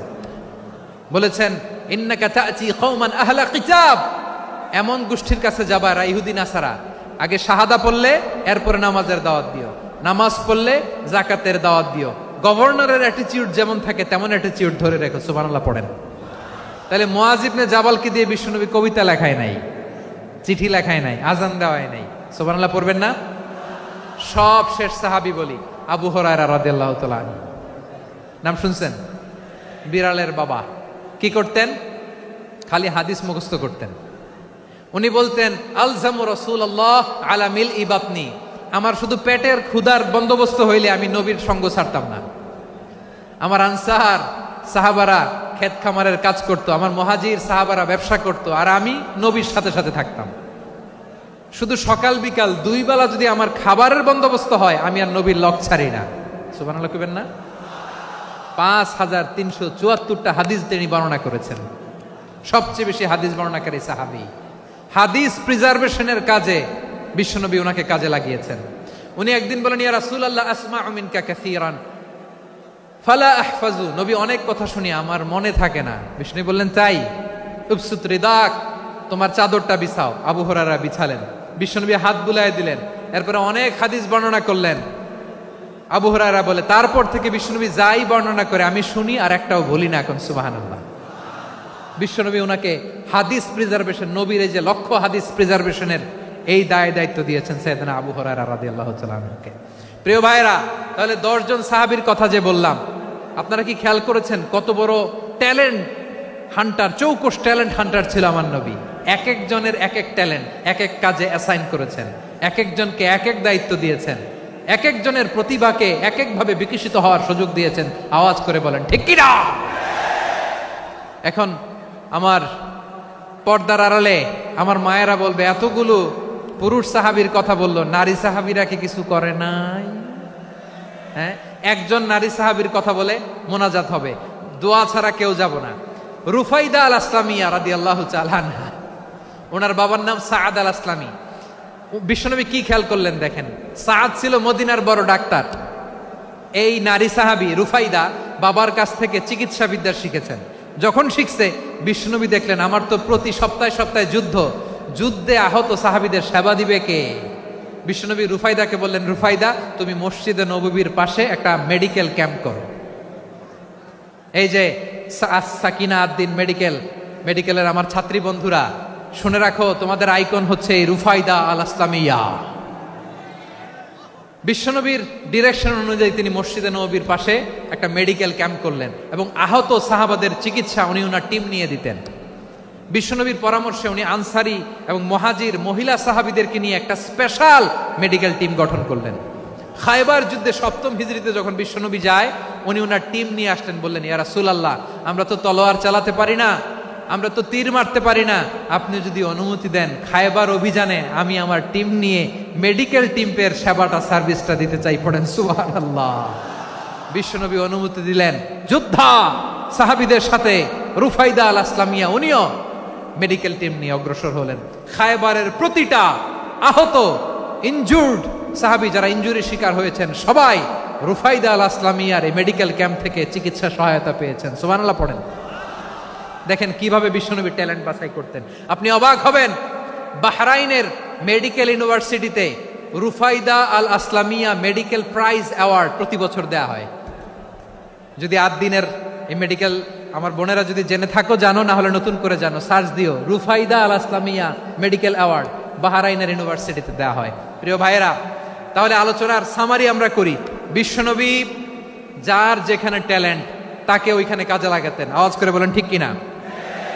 এবার একটা ইন্টারভিউ হবে, আওয়াজ করে বলেন, আবু মাহজুরাকে বিশ্বনবী কি বানাইছেন? হ্যাঁ, ভুলে গেছেন? সামনের চুলে হাত দিয়ে বিশ্বনবী কি সুন্দর গলায় আজান শিখালেন।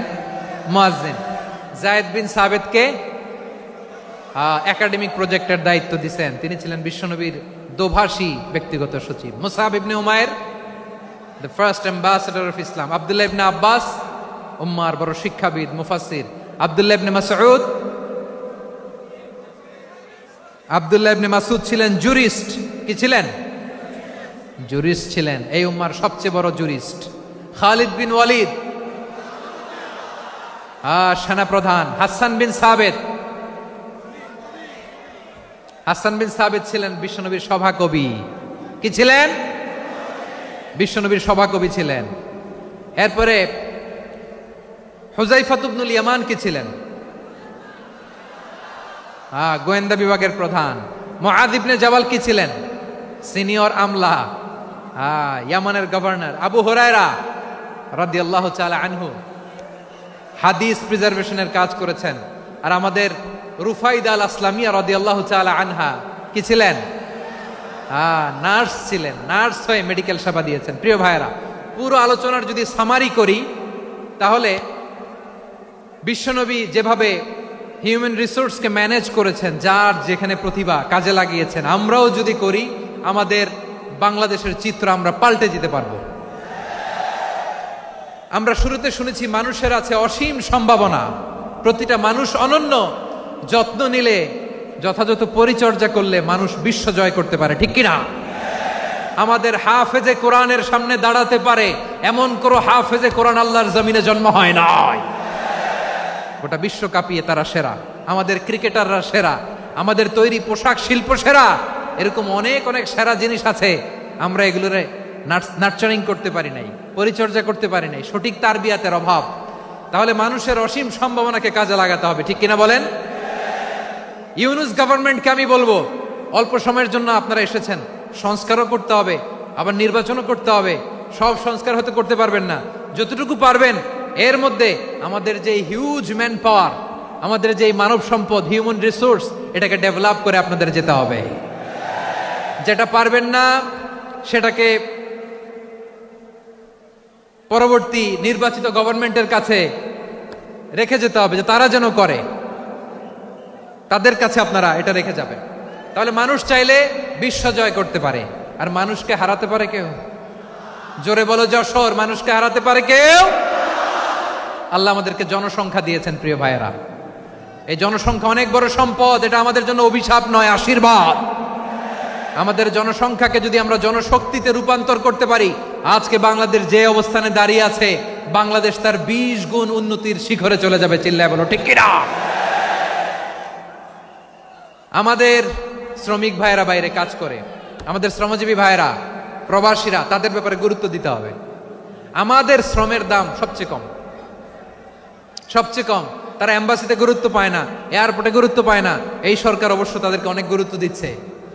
আমাদের অদক্ষ শ্রমিককে যখন আমরা দুবাই পাঠাই, অল্প বেতন পায়, কিন্তু ইন্ডিয়ানরা দক্ষ শ্রমিক পাঠাইলে তার 3 গুণ বেতন পায়। আমরা আমাদের শ্রমিকদেরকে অদক্ষ ভাবে আর পাঠাতে চাই না, দক্ষ শ্রমিক পাঠিয়ে আমরা রেমিটেন্সের বন্যা বইয়ে দেব।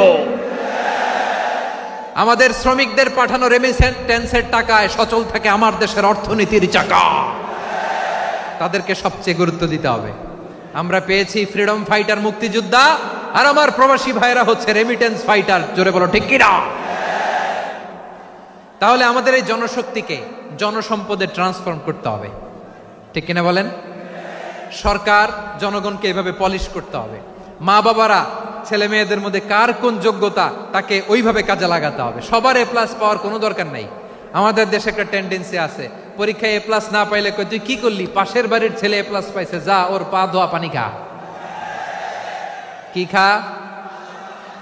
তা আমি ভাবছি যে পা ধোয়া, এ প্লাস পাওয়া ছেলেদের পা ধোয়া পানির একটা পানির ব্র্যান্ড বানাইতে হবে। এরকম লেখা থাকবে, এ প্লাস পাওয়া ছেলেদের পা ধোয়া পানি। খাওয়া নাই, এগুলার খাওয়া নাই। ওরে আল্লাহ এ প্লাস পাওয়ার জন্য বানাইছে, আর আপনার ছেলেকে এই এ প্লাস গুলারে নিয়ন্ত্রণ করার জন্য আল্লাহ বানাইছে। ওকে দিয়ে আল্লাহ কি করবে আপনি জানেনই না। একটা এ প্লাস, একটা এ গ্রেড একটা মানুষের জীবনকে ঠিক করে দিতে পারে না। আপনার ছেলেকে আল্লাহ অন্যদিকে যোগ্যতা দিয়েছে। ওদের মনোবল ভাঙবেন না, খবরদার, খবরদার। ছেলে মেয়েদের মনোবল ভাঙবেন না। যাকে দিয়ে যেটা হবে তাকে দিয়ে সেটা করতে হবে, তার প্রতিভাকে সেভাবে কাজে লাগাতে হবে। তাহলে বাংলাদেশ, আমাদের এই জনসংখ্যা জনসম্পদে রূপান্তরিত হবে। আমাদের সরকারের তত্ত্বাবধানে আমাদের 18 কোটি জনগণ দক্ষ জনশক্তিতে রূপান্তরিত হোক। আমরা চাই কি চাই না? আমরা ভালো মানুষ, শ্রেষ্ঠ মানুষ হতে চাই কি চাই না?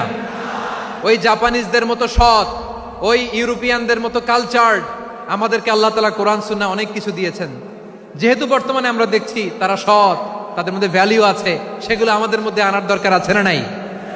আর ইসলাম দিয়ে আমাদের জীবনকে সাজাতে হবে, ইসলাম দিয়ে আমার পরিবারকে সাজাতে হবে। ইসলাম থেকে, কোরআন থেকে প্রেসক্রিপশন না নিলে জীবন সুন্দর হবে না। কোরআন থেকে প্রেসক্রিপশন না নিলে সমাজ সুন্দর হবে না। কোরআনের প্রেসক্রিপশন না মানলে রাষ্ট্র সুন্দর হবে না। কোরআনের প্রেসক্রিপশন অ্যাপ্লাই না করলে শুধু দুর্নীতি দমন কমিশন দিয়ে দুর্নীতি বন্ধ করা যাবে না। এজন্য কোরআনের আইন আমরা চাই কি চাই না? প্রিয় ভাইয়েরা, হিউম্যান রিসোর্স ডেভেলপমেন্ট, মানব সম্পদের উন্নয়ন, আমাদের সরকার যেন এদিকে নজর দেয়। আমরা যেন এই ব্যাপারে যত্নবান হয়ে উঠি।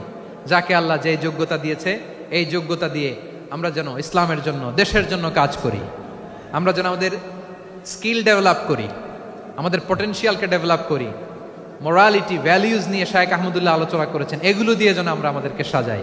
আল্লাহ তাআলা আমাদের দেশকে তুমি নিরাপদ করো, আমরা পড়ি আমিন। আল্লাহ আমার 18 কোটি জনগণকে তুমি জনশক্তিতে রূপান্তরিত করো, আমিন। আল্লাহ আমরা হাতে হাত রেখে, কাঁধে কাঁধ মিলিয়ে, ভাইয়ে ভাইয়ে যেন এই দেশকে গড়তে পারি, আল্লাহ তুমি তৌফিক দান করো, আমরা পড়ি আমিন। আমার প্রিয় মহিউদ্দিন ভাই বলেছেন, হুজুর এমন একটা ঘোষণাপত্র দিয়ে যাবেন আজকের এই ঐতিহাসিক যশোরের প্রোগ্রামে, যেটা গোটা বাংলাদেশে মানুষ এটার উপর আমল করে। আমি যে কথাটা বলেছি এটাই, আসুন আমরা আমাদের জনসংখ্যাকে জনসম্পদে ট্রান্সফর্ম করি। আমাদের জনসংখ্যাকে আমরা যেন জনশক্তিতে রূপান্তরিত করি। জনসংখ্যাকে ট্রান্সফর্ম করে জনশক্তি দিয়ে আমরা যেন আগামীর বাংলাদেশ, স্বাধীন বাংলাদেশ 2.0 গড়ে তুলি। আল্লাহ তাআলা আমাদের সবাইকে কথাগুলো বোঝার, আমল করার তৌফিক দান করুন। এই জেনজি, ক্ষমা করে দিও আমাকে, অনেক ধমক দিছি, বকা দিছি। আল্লাহ তোমাদেরকে করুক, কবুল করুক, যশোরবাসীকে কবুল করুক, আদ দিনকে কবুল করুক, এই মেডিকেল কলেজকে কবুল করুক, ইসলামের জন্য বাদ ভাঙা এই জোয়ার এবং উচ্ছ্বাসকে আল্লাহ তাআলা কবুল করুক। হাযা মা ইনদি ওয়াল ইলমু ইনদাল্লাহ আলাইহি তাওয়াক্কালতু ওয়া ইলাইহি উনীব। সুবহানাকাল্লাহুম্মা ওয়া বিহামদিকা আশহাদু আল্লা ইলাহা ইল্লা আনতা আস্তাগফিরুকা ওয়া আতুবু ইলাইক। আল্লাহুম্মা আমিন।